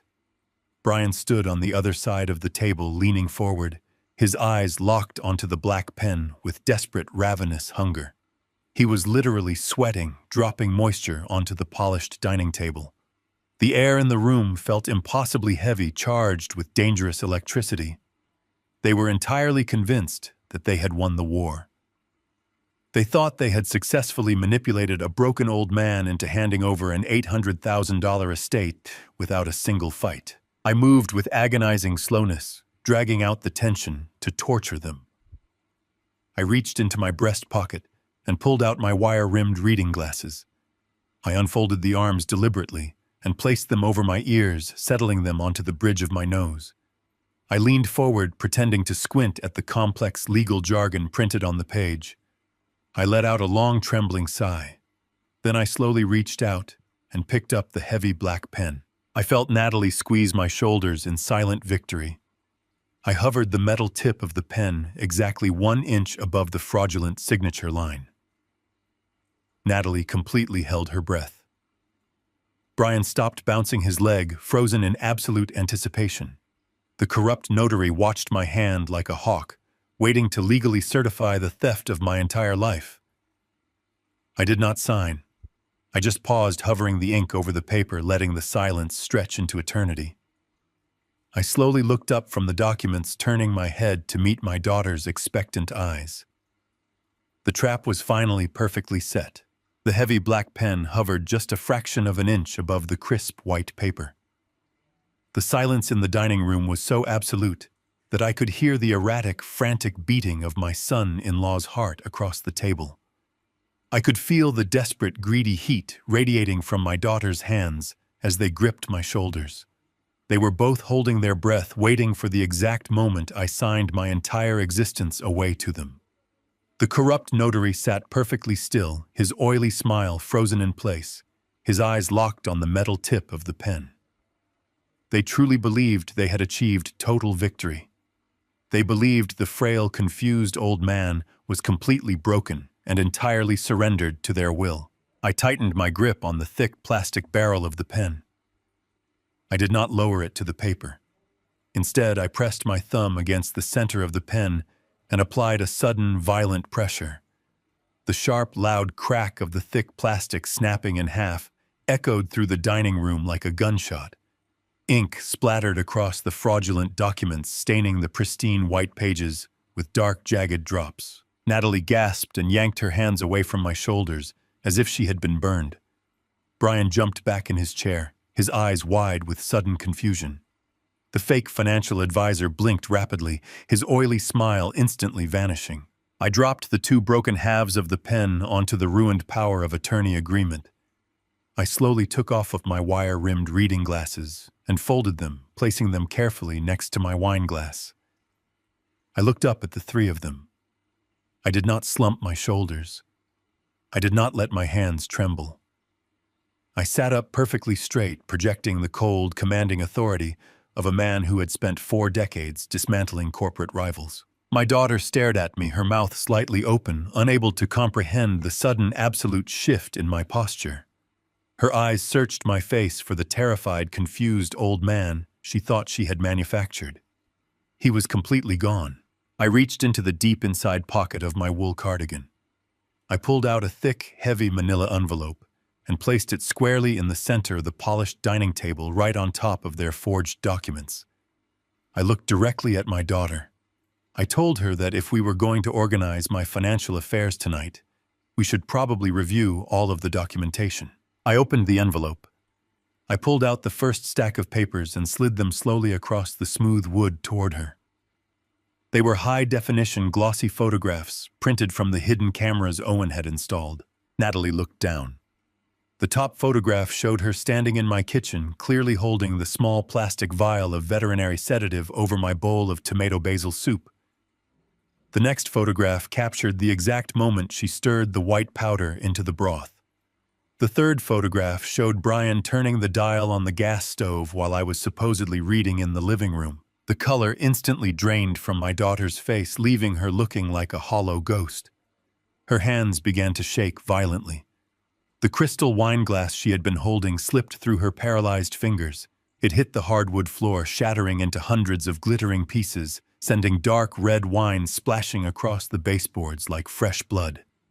She could not speak. She could not breathe. She just stared at the undeniable photographic evidence of her own absolute wickedness. I did not give them a single second to recover. I pulled the next stack of documents from the envelope and slid them toward Brian. I kept my voice dangerously calm and perfectly level. I told them these were copies of the 5 high-interest personal loans my loving daughter had taken out in my name over the last 4 months. I read the exact dollar amounts aloud, letting the massive numbers hang in the heavy air. I told Brian I knew all about the $43,000 of fraudulent debt they had racked up. I told him I knew exactly how they had spent my stolen money to fund their vacations and pay the minimum balances to an underground sports betting syndicate. Brian stammered, his jaw working up and down, but no sound came out. He looked at Natalie with pure, wide-eyed panic. He looked back at me, his chest heaving with shallow, ragged breaths. He asked me how I could possibly know about the syndicate. He sounded like a terrified little boy caught in a nightmare he could not escape. I ignored his pathetic question. I pulled the final document from the manila envelope. It was printed on heavy official stock paper bearing the raised seal of the county clerk. I slid it exactly into the center of the table so they could all see it clearly. I told them they had gone through a tremendous amount of trouble to bring a bribed notary into my home tonight. I told them their plan to force my signature and execute a rapid cash sale of my house tomorrow morning was actually quite clever. There was only one massive fatal flaw in their timeline. I pointed to the raised county seal on the paper. I informed them that as of yesterday afternoon, I was no longer the legal owner of this property. I explained that I had legally and permanently transferred the deed of the house into an untouchable blind corporate trust. The home they were currently standing in belonged to a multi-million-dollar faceless holding company. I watched the last remaining shreds of hope completely evaporate from Brian's eyes. He looked at the real estate deed and fully realized that he had absolutely nothing to sell to the predatory buyer tomorrow morning. He realized that when the violent betting syndicate arrived at his door, demanding $300,000 in cash, he would be entirely empty-handed. His knees buckled under the dining table. He let out a low, guttural moan of pure, inescapable despair, knowing his life was effectively over. The corrupt notary sitting next to me had remained completely silent during my entire presentation. He stared at the glossy photographs of the poisoning. He stared at the fraudulent credit card applications. He stared at the corporate real estate transfer. He was a criminal who forged documents for a living, but he was not stupid. He knew a federal trap when he saw one. He knew that the man sitting next to him had meticulously orchestrated a flawless legal and criminal counterattack. He realized that Paul Hayes, the document forger they had hired earlier in the week, was likely already compromised. The fake financial advisor slowly pushed his chair back from the table. He did not say a word to Natalie. He did not look at Brian. He abandoned his heavy leather briefcase full of forged papers, leaving it sitting right on my dining table. He turned around and bolted for the front door with the frantic speed of a terrified rat fleeing a sinking ship. He ran through the foyer, his cheap leather shoes slipping slightly on the polished hardwood. He grabbed the brass handle of the heavy wooden front door and yanked it open, desperate to escape into the humid night air. But the doorway was not empty. Standing squarely on the front porch, blocking the exit completely, was my attorney, Owen Reed. Owen was wearing an immaculate dark suit, his posture radiating cold, absolute authority. He did not move a single inch when the panicked notary pulled the door open. Owen simply looked down at the sweating, trembling criminal with a sharp, ruthless smile. Owen greeted the notary by his full legal name. He told him it was a beautiful evening for a federal indictment. He calmly instructed the terrified man to step back inside the house and take a seat in the foyer, because nobody was leaving the property tonight. The trap was finally completely shut, locking all of them inside a prison of their own making. The heavy silence in the dining room stretched into an unbearable eternity. I looked at the 3 people frozen before me, and I decided I was completely done playing the victim. I let the heavy wool blanket slide off my knees and fall into a careless heap on the floor. I did not need their fake warmth anymore. I placed both of my hands flat on the polished dining table and pushed myself up from my chair. I did not lean on the table for support. I did not allow my knees to tremble or my shoulders to slump. I stood up to my full height, squaring my shoulders and pulling my chest forward. The physical transformation was immediate and total. I shed the fragile, sick old man persona like a cheap, heavy coat. My daughter stared up at me with her mouth slightly open. Her eyes darted wildly across my face, searching for the weak, confused father Trump she had been manipulating all week. She found absolutely nothing but cold, hard steel. When I finally spoke, my voice was no longer a raspy, breathless whisper. It resonated through the dining room, deep and powerful. It was the voice of an executive who had commanded boardrooms and built empires from the ground up. I turned my attention entirely to Brian. My son-in-law was still gripping the edge of the table, his knuckles stark white against his pale, sweating skin. I stared at the heavy gold watch on his wrist, the one he had probably bought that using my stolen money just to look successful at his country club. I told him we needed to have a very honest conversation about his professional life. I reminded him of the day he came to my house 5 years ago to brag about his brilliant new technology startup. He had stood in this very room wearing an expensive custom suit, drinking my good wine, and boasting about how he was going to revolutionize the software industry. I reminded him how he had looked down his nose at me back then, viewing me as just a simple retired warehouse worker who could never possibly understand the complex, brilliant world of venture capital. I walked slowly around the edge of the table, my footsteps firm and deliberate on the hardwood floor. I recounted how his magnificent startup had spectacularly failed within 3 years. I detailed how he had burned through investor capital, how he had taken out massive predatory loans to keep up his luxurious lifestyle, and how he had ultimately driven his company into total bankruptcy.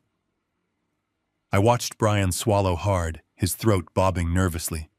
He had no idea where I was going with this narrative, but the sheer terror in his eyes told me he knew it was going to be absolutely devastating. I stopped walking and stood directly behind my empty chair. I asked Brian if he remembered what happened to his massive corporate debt when his company finally went under. I asked him if he remembered the name of the aggressive private equity firm that had swooped in and bought his defaulted loans for pennies on the dollar. Brian opened his mouth, but his voice failed him. He just offered a weak, trembling nod. And I picked up the county real estate deed from the table, the same deed I had just used to prove that this house belonged to a multi-million-dollar blind corporate trust. I held the heavy paper up to the light, and I read the name of the holding company out loud. I read it slowly, articulating every single syllable with perfect, absolute clarity. I watched the exact moment the realization hit Brian. The blood completely drained from his face, leaving him looking like a ghost. His eyes widened in absolute, unadulterated horror. He looked at the real estate deed in my hand, and then he looked at me. The holding company that now owned the house they were trying to steal was the exact same private equity firm that owned the entirety of his crushed startup debt. I leaned forward, resting my knuckles on the table.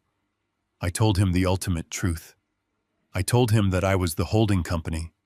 I told him that the private equity firm was nothing but a silent legal shield I had created 10 years ago to manage the millions of dollars I made selling my shipping empire.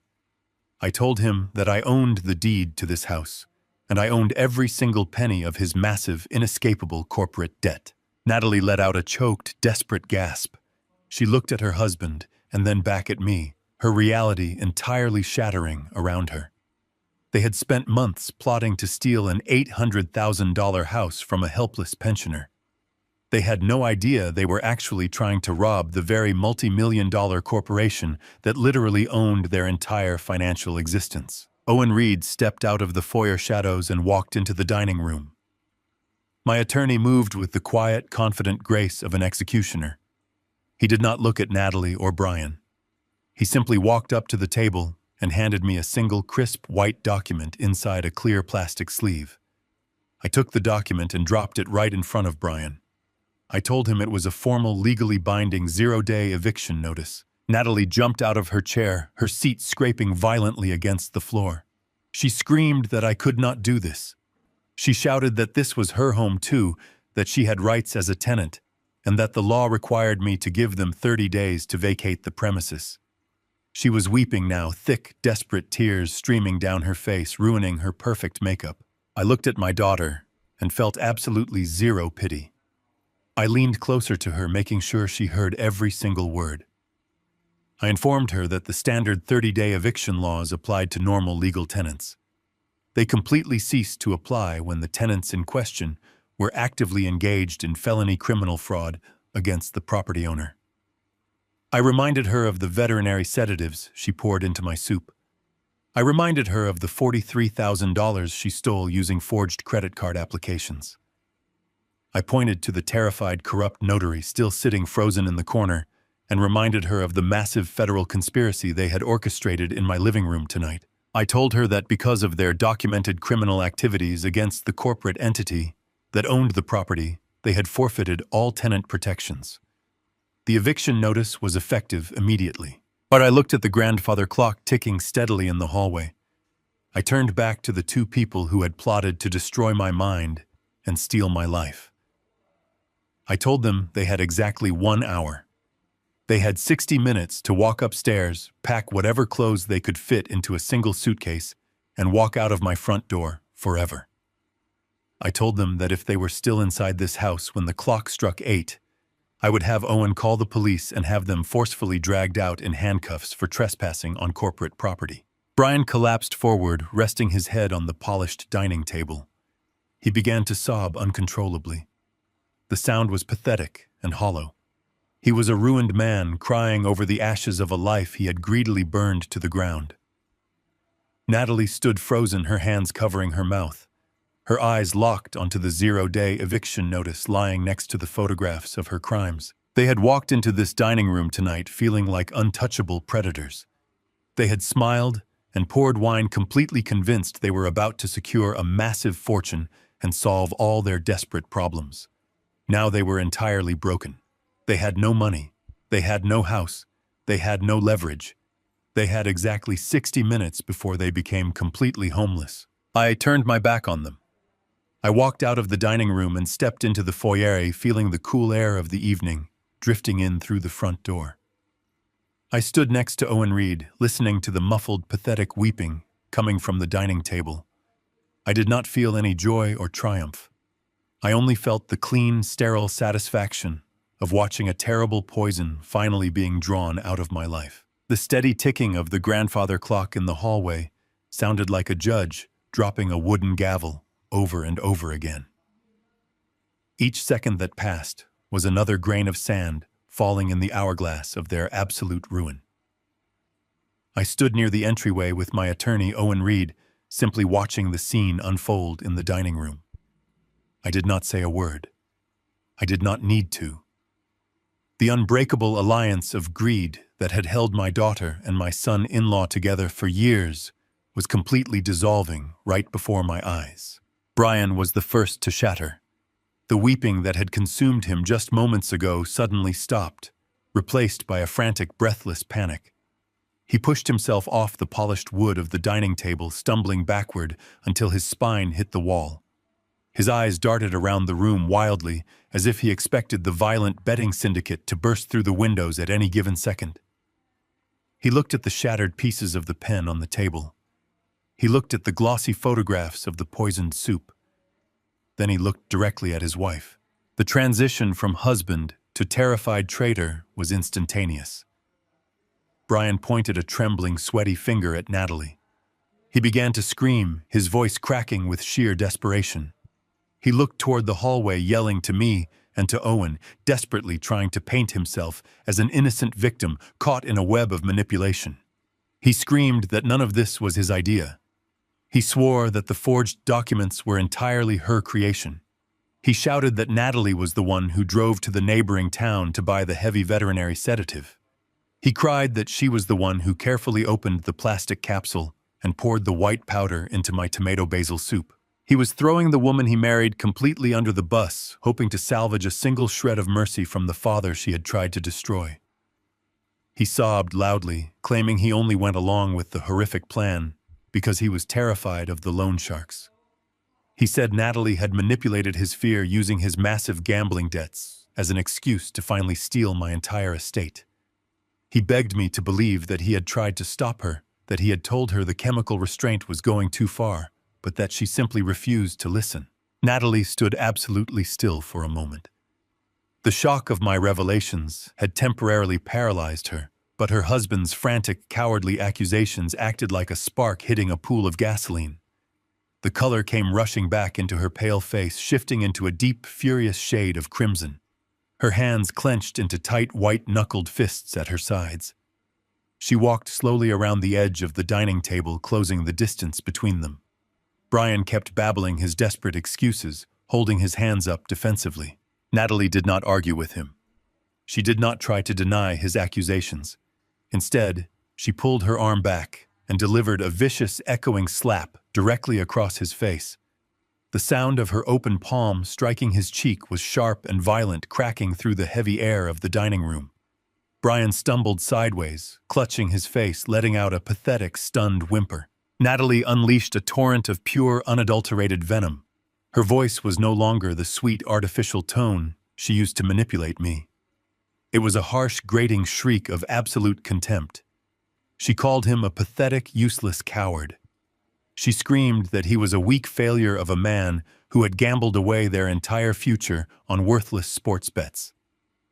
She reminded him in brutal, graphic detail how he had dropped to his knees and wept on the living room floor when the syndicate threw that brick through the front window. She stepped closer to him, forcing him to cower against the floral wallpaper. She told him that she was the only reason he was still breathing. She shouted that she had to forge my signature on those high-interest credit card applications because he was too stupid and too terrified to find a way out of his own massive debts. She screamed that she was the one who had the courage to put the sedative in the soup because he lacked the spine to do what was necessary to save their luxurious lifestyle. They began screaming over each other in a vicious race to the bottom. Brian accused her of being a heartless monster who was eager to toss her own father into a miserable state-funded nursing home. Natalie fired back, accusing him of being a parasitic leech who married her only because he thought she would eventually inherit a fortune. They laid bare every single ugly, toxic detail of their marriage right there in my dining room. There was no love between them. There was no loyalty. There was only a mutual parasitic arrangement that had completely imploded the moment the money vanished. I stood in the doorway watching this horrific spectacle with a strange, profound sense of detachment. This was the child I had raised. This was the little girl I had carried on my shoulders through the park. I remembered spending countless hours sitting at the kitchen table helping her with complex math homework. I remembered working brutal double shifts at the shipping warehouse to ensure her college tuition was paid in full, so she would never have to start her adult life burdened by debt. I gave her every possible advantage, every ounce of my love, and every resource I possessed. As I watched her spit venom at her husband, I searched her contorted, angry face for any trace of the daughter I used to know. I looked for the girl who used to bake me sloppy, misshapen cookies for my birthdays. I looked for the young woman who had cried in my arms when she suffered her first heartbreak. I searched desperately for a single spark of humanity or genuine remorse. I found absolutely nothing. The realization washed over me like a cold, cleansing rain. The daughter I loved, the innocent girl I had raised, had died a very long time ago. The exact moment she passed away, I would never know. Perhaps she died when she tasted the easy luxury of unearned money. Perhaps she died the moment she decided my life was worth less than her husband's gambling debts. It did not matter when it happened. The only thing that mattered was the absolute certainty that the woman screaming in my dining room was a complete stranger. She was a parasite. She was a hollow, greedy shell that had attached itself to my life, draining my resources and feeding on my unconditional paternal love. She had used my memories against me. She had weaponized my affection. She had smiled in my face while secretly plotting to lock me away in a sterile room and sell the roof over my head. Watching their alliance crumble into a pathetic screaming match removed the very last ounce of guilt from my conscience. Any lingering doubt I had about handing them a 0-day eviction notice entirely vanished. They deserved exactly what was coming to them. They deserved to be stripped of their comfort, their wealth, and their false sense of superiority. I looked at my watch. The hands moved with slow, steady precision. They had wasted 20 minutes of their single allotted hour screaming at each other. They had 40 minutes left to pack their entire lives into whatever suitcases they could carry down the stairs. I cleared my throat. The sound was not loud, but it carried the heavy, undeniable weight of absolute authority. The screaming in the dining room instantly ceased. Brian and Natalie turned to look at me, their chests heaving, their faces flushed and streaked with angry tears. They looked like two guilty children caught misbehaving, but the consequences they were facing were entirely adult. I looked directly into my daughter's eyes, and I spoke with a calm, chilling clarity. I reminded them that the clock was still ticking. I told them that the police would not care who bought the sedative or who forged the signatures when they arrived to enforce the corporate eviction. I suggested they stop wasting their precious remaining minutes tearing each other apart and start deciding which clothes they wanted to wear for their first night sleeping on the street. They stared at me in stunned silence, finally comprehending the absolute finality of my words. The panic returned, but this time it was silent and entirely focused on survival. Brian pushed past his wife, sprinting toward the staircase to grab whatever he could carry. Natalie lingered for just a second longer, looking at me with a mixture of hatred and profound loss, before she turned and ran after him. I remained in the foyer perfectly still, completely at peace, watching the final chaotic moments of the parasites being forcefully expelled from my home. The heavy thud of frantic footsteps echoed from the second floor. I stood in the quiet foyer next to Owen Reed, listening to the chaotic symphony of a couple desperately trying to pack their entire lives into a few suitcases. I could hear dresser drawers being yanked open and slammed shut with tremendous force. I could hear hangers scraping violently against the wooden closet rods. It was the sound of absolute blind panic. They were running out of time, and they knew it perfectly well. Owen remained perfectly still beside me. He slowly reached into his tailored jacket and pulled out his phone, checking the illuminated screen with a calm, professional demeanor. He did not look like a lawyer who had just served a simple eviction notice. He looked like a man waiting for a perfectly timed train to arrive. I looked at the grandfather clock. They had 30 minutes left on the deadline I had given them. But the truth was, they never actually had an hour to pack. The eviction notice was merely a psychological tool designed to keep them inside the house while the real consequence rapidly approached. A low, faint wail pierced the quiet suburban night. It started as a distant hum, barely audible over the frantic noises coming from upstairs. But within seconds, the sound grew steadily louder. The pitch rose and fell, cutting through the humid evening air with an unmistakable urgency. It was the sound of sirens approaching fast. The wailing grew into a deafening roar as multiple vehicles sped down our quiet residential street. Through the broken living room window, I watched the darkness outside suddenly erupt into a chaotic strobe light of brilliant red and blue. The flashing lights bounced off the walls of my home, casting long, frantic shadows across the polished hardwood floor. The heavy tires of police cruisers screeched to a halt right in front of my driveway. Owen turned to me with a sharp, satisfied smile. He adjusted his silk tie and spoke in a calm, measured tone. He told me that a 0-day eviction notice was certainly a powerful legal maneuver, but it was hardly a fitting punishment for people who had attempted to chemically sedate a man in his own kitchen. He explained that earlier this afternoon, while I was showing them the photographs at the dining table, his legal team had been sitting in the office of the district attorney. They had handed over the high-definition videos from the hidden cameras. They had provided the forged credit card applications. They had submitted the forensic lab results from the tampered tomato basil soup. The district attorney had not hesitated for a single second. Owen had coordinated the arrival of the authorities perfectly, ensuring they would arrive while my daughter and son-in-law were trapped in a state of absolute panic. Owen did not just block the front door to keep them inside. He blocked it to ensure they were exactly where the police needed them to be. Heavy, frantic footsteps pounded down the oak staircase. Brian and Natalie appeared on the landing dragging two large, oversized suitcases behind them. They were sweating heavily, their faces flushed and twisted with anxiety. They stopped dead in their tracks the moment they saw the flashing red and blue lights illuminating the foyer. Brian dropped his suitcase. It tumbled down the last 3 steps, crashing onto the floor with a heavy thud.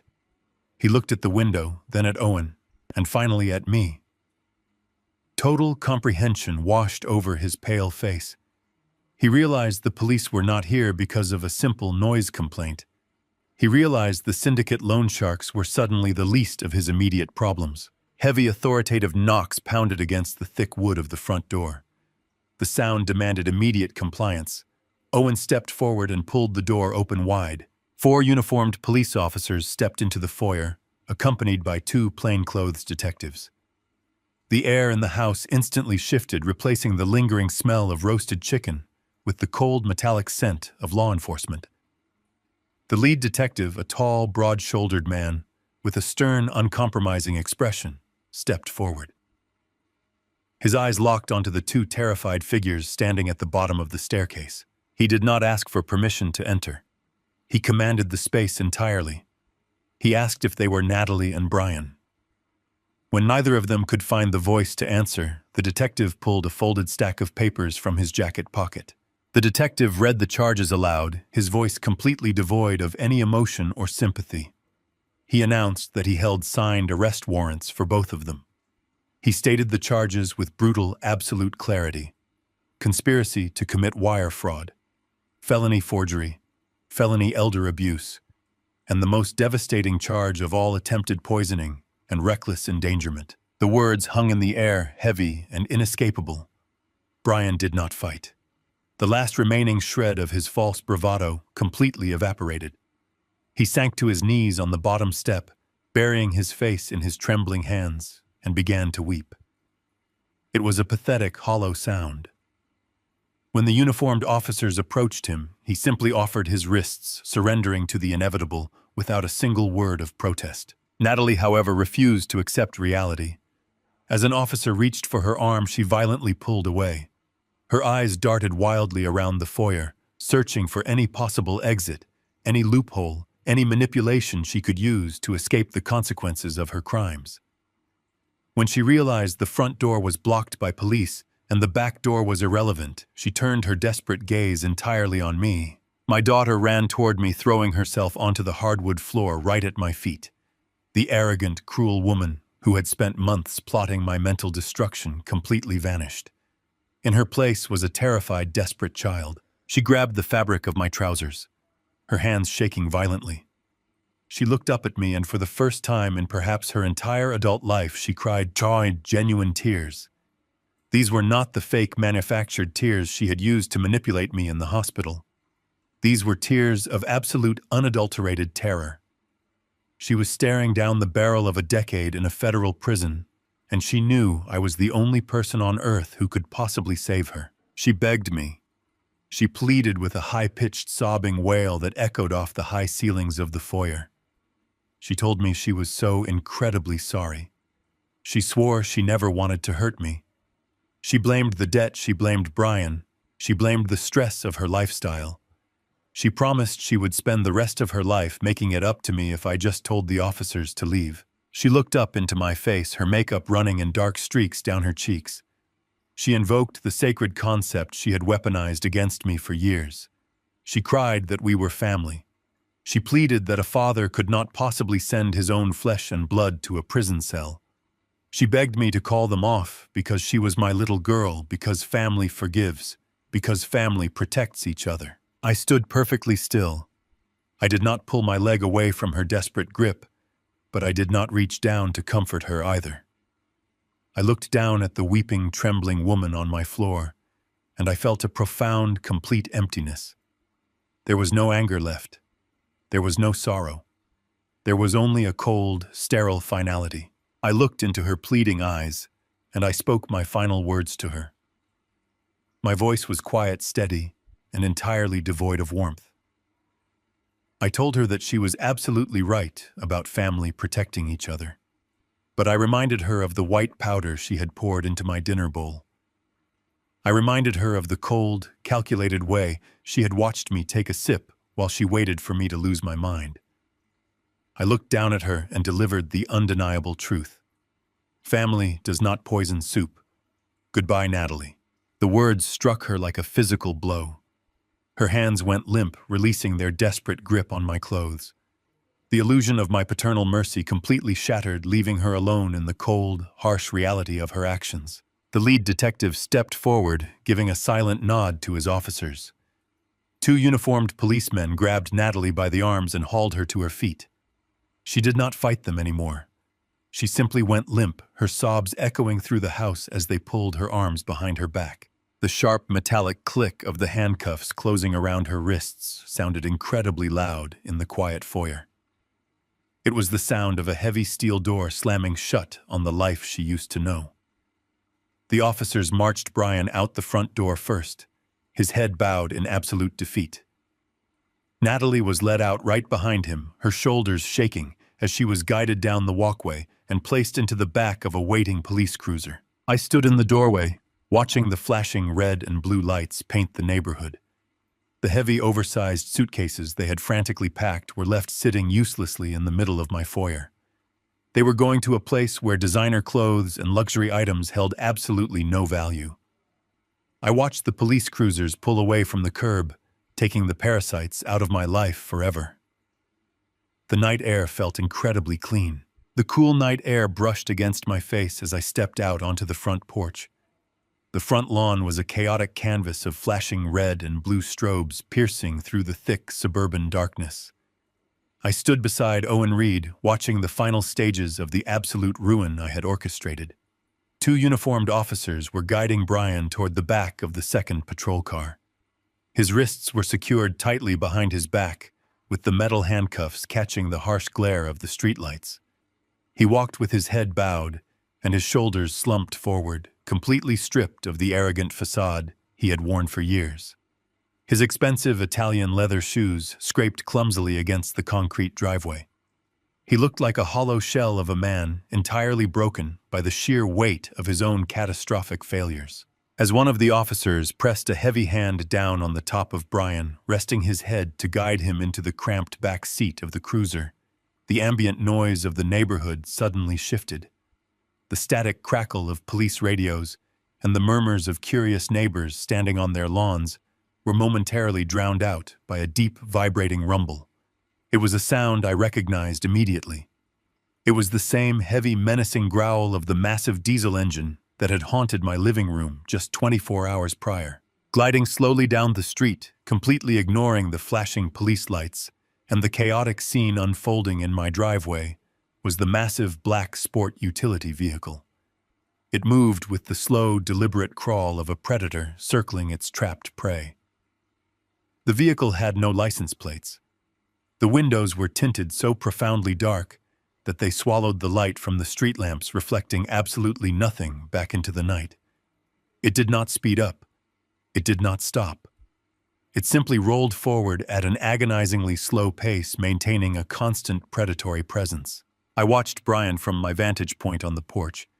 He was halfway inside the police cruiser, but the deep rumble of that engine caused him to freeze completely. He twisted his neck frantically, looking over his shoulder through the reinforced glass of the police car. The red and blue lights illuminated his face in a harsh, rhythmic strobe, revealing an expression of absolute, unadulterated terror.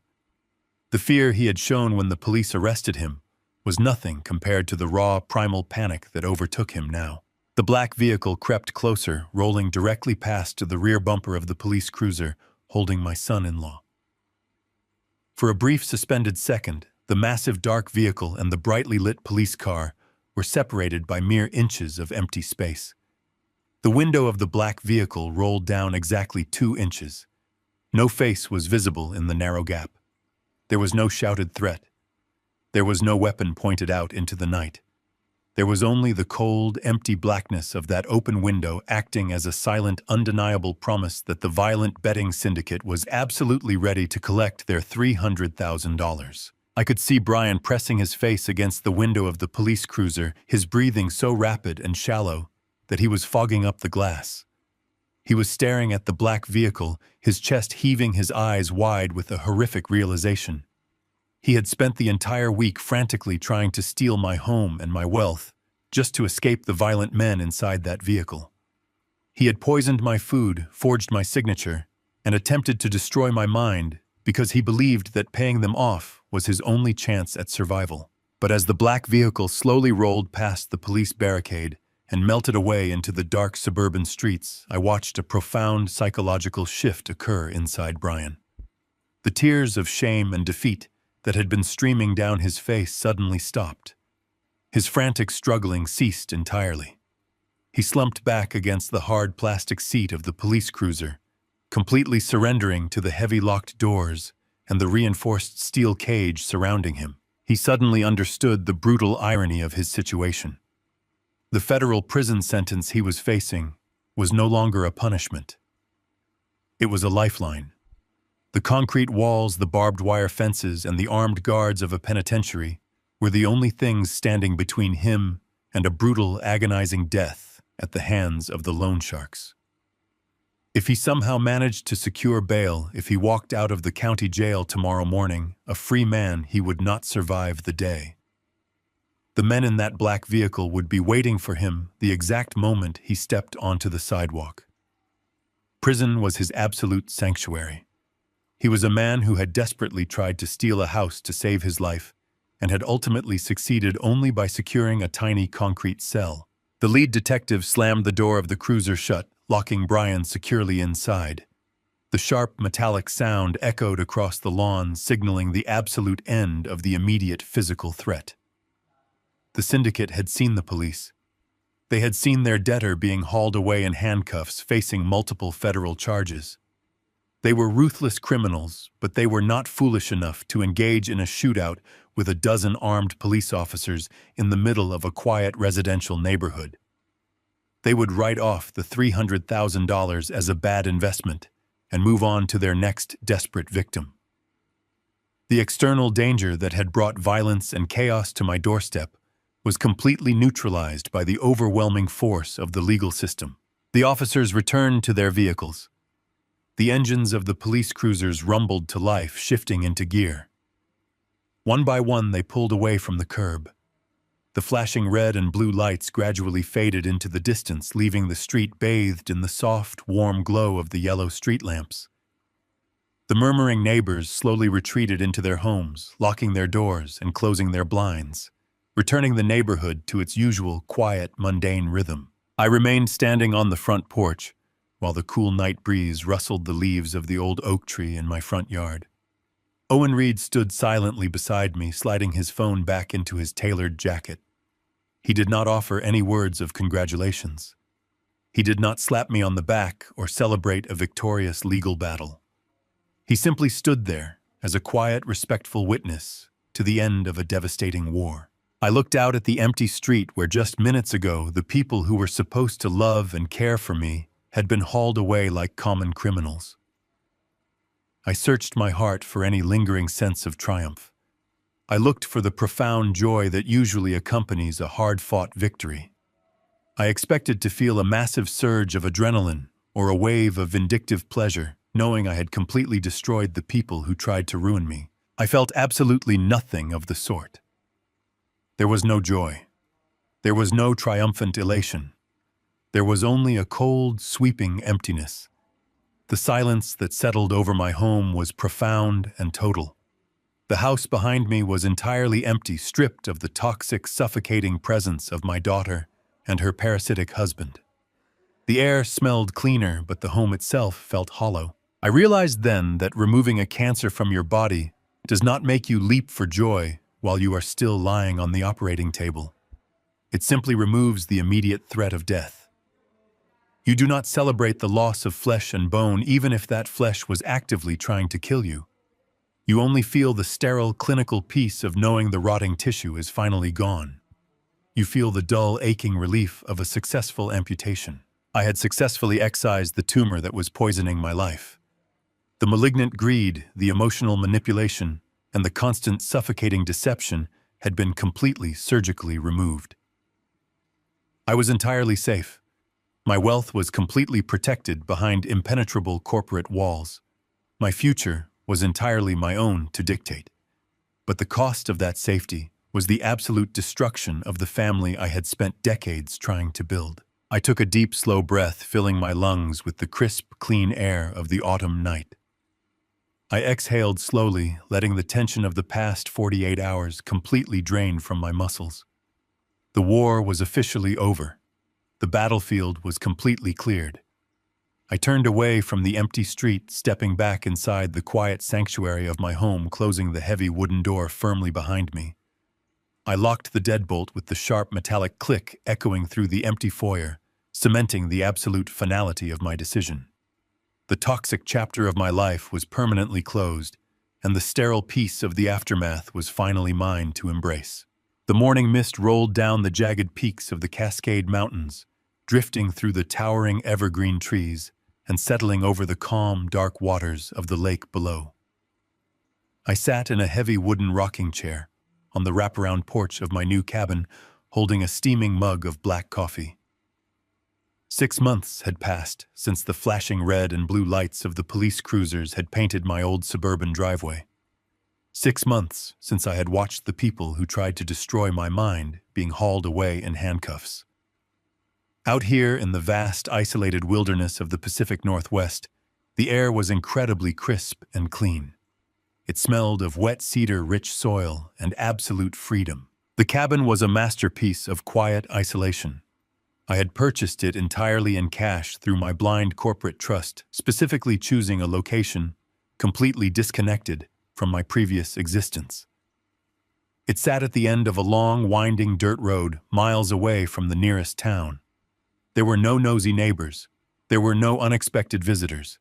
There was only the gentle sound of the wind moving through the ancient pine branches and the occasional call of a hawk circling high above the tree line. It was a perfect, untouchable sanctuary. Selling the old house had been a remarkably fast and clinical process, because the deed had already been transferred to my holding company. I did not even have to attend the closing. My lawyers handled the entire transaction, liquidating the property within a month and absorbing the funds back into the impenetrable fortress of my estate. I left absolutely no forwarding address. I changed my phone number.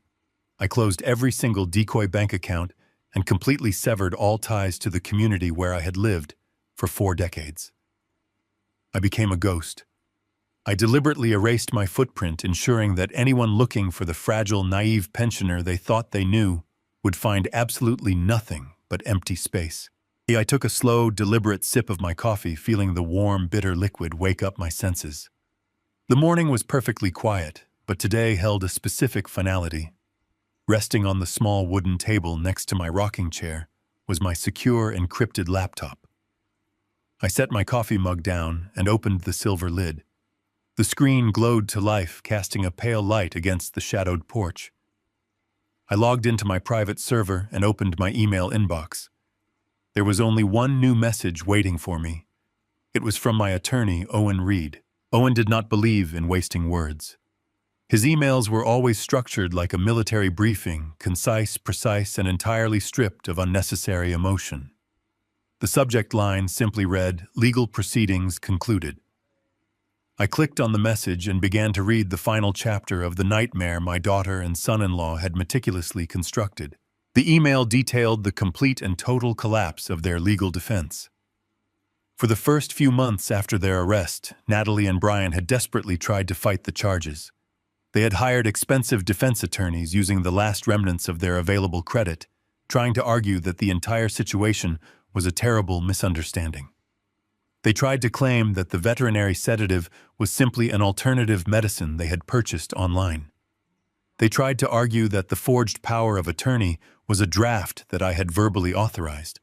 They spun a web of pathetic, transparent lies, trying to convince the federal prosecutors that they were just a loving family, trying to manage the declining mental health of a stubborn, aging father. But the absolute mountain of high-definition evidence I had provided completely crushed their defense into dust. Owen explained that the prosecutors had laid out the hidden camera footage in a private meeting with their defense team. They showed the high-resolution video of Natalie deliberately emptying the capsule of powder into my tomato basil soup. They played the crystal-clear audio of Brian calling the corrupt clinic doctor from the hospital stairwell, demanding a stronger chemical restraint. They presented the detailed financial autopsy that exposed the massive gambling debts, the forged credit card applications, and the completely fraudulent real estate contracts they had attempted to execute with the predatory buyer. Faced with the undeniable, irrefutable reality of their crimes, their defense attorneys advised them that taking the case to a public trial would be absolute suicide. A jury would not just convict them. A jury would ensure they received the absolute maximum penalty allowed by federal law. Owen wrote that Natalie and Brian finally broke. The overwhelming pressure of the federal indictment shattered their arrogance completely. In a desperate attempt to avoid a prolonged public trial and the maximum possible sentences, they both officially submitted guilty pleas. They pled guilty to felony elder abuse conspiracy to commit wire fraud, forgery, and reckless endangerment. They completely surrendered, waiving their right to a trial, standing before a federal judge, and admitting to every single terrible thing they had done to me. I scrolled down to read the sentencing details. The judge did not offer them any leniency. The premeditated, calculated nature of their crimes, specifically targeting an elderly family member for financial gain, disgusted the court. Brian was sentenced to 14 years in a federal penitentiary. Natalie was sentenced to 12 years. There would be no early parole. There would be no suspended sentences. They were both going to serve hard consecutive time in federal facilities, completely stripped of their luxurious lifestyle, their designer clothes, and their false sense of superiority. I read the final lines of Owen's email. He assured me that the betting syndicate that had threatened Brian had been entirely dismantled by the FBI, using the evidence gathered during the forgery investigation. The violent men who had thrown a brick through my window were currently sitting in jail cells of their own. Every single external threat had been completely neutralized. Owen concluded the message by wishing me a peaceful retirement and reminding me that the fortress protecting my wealth remained absolutely impenetrable. I closed the laptop. The soft click of the screen shutting sounded incredibly final. I leaned back in my heavy wooden rocking chair and looked out over the vast expanse of the mountain valley.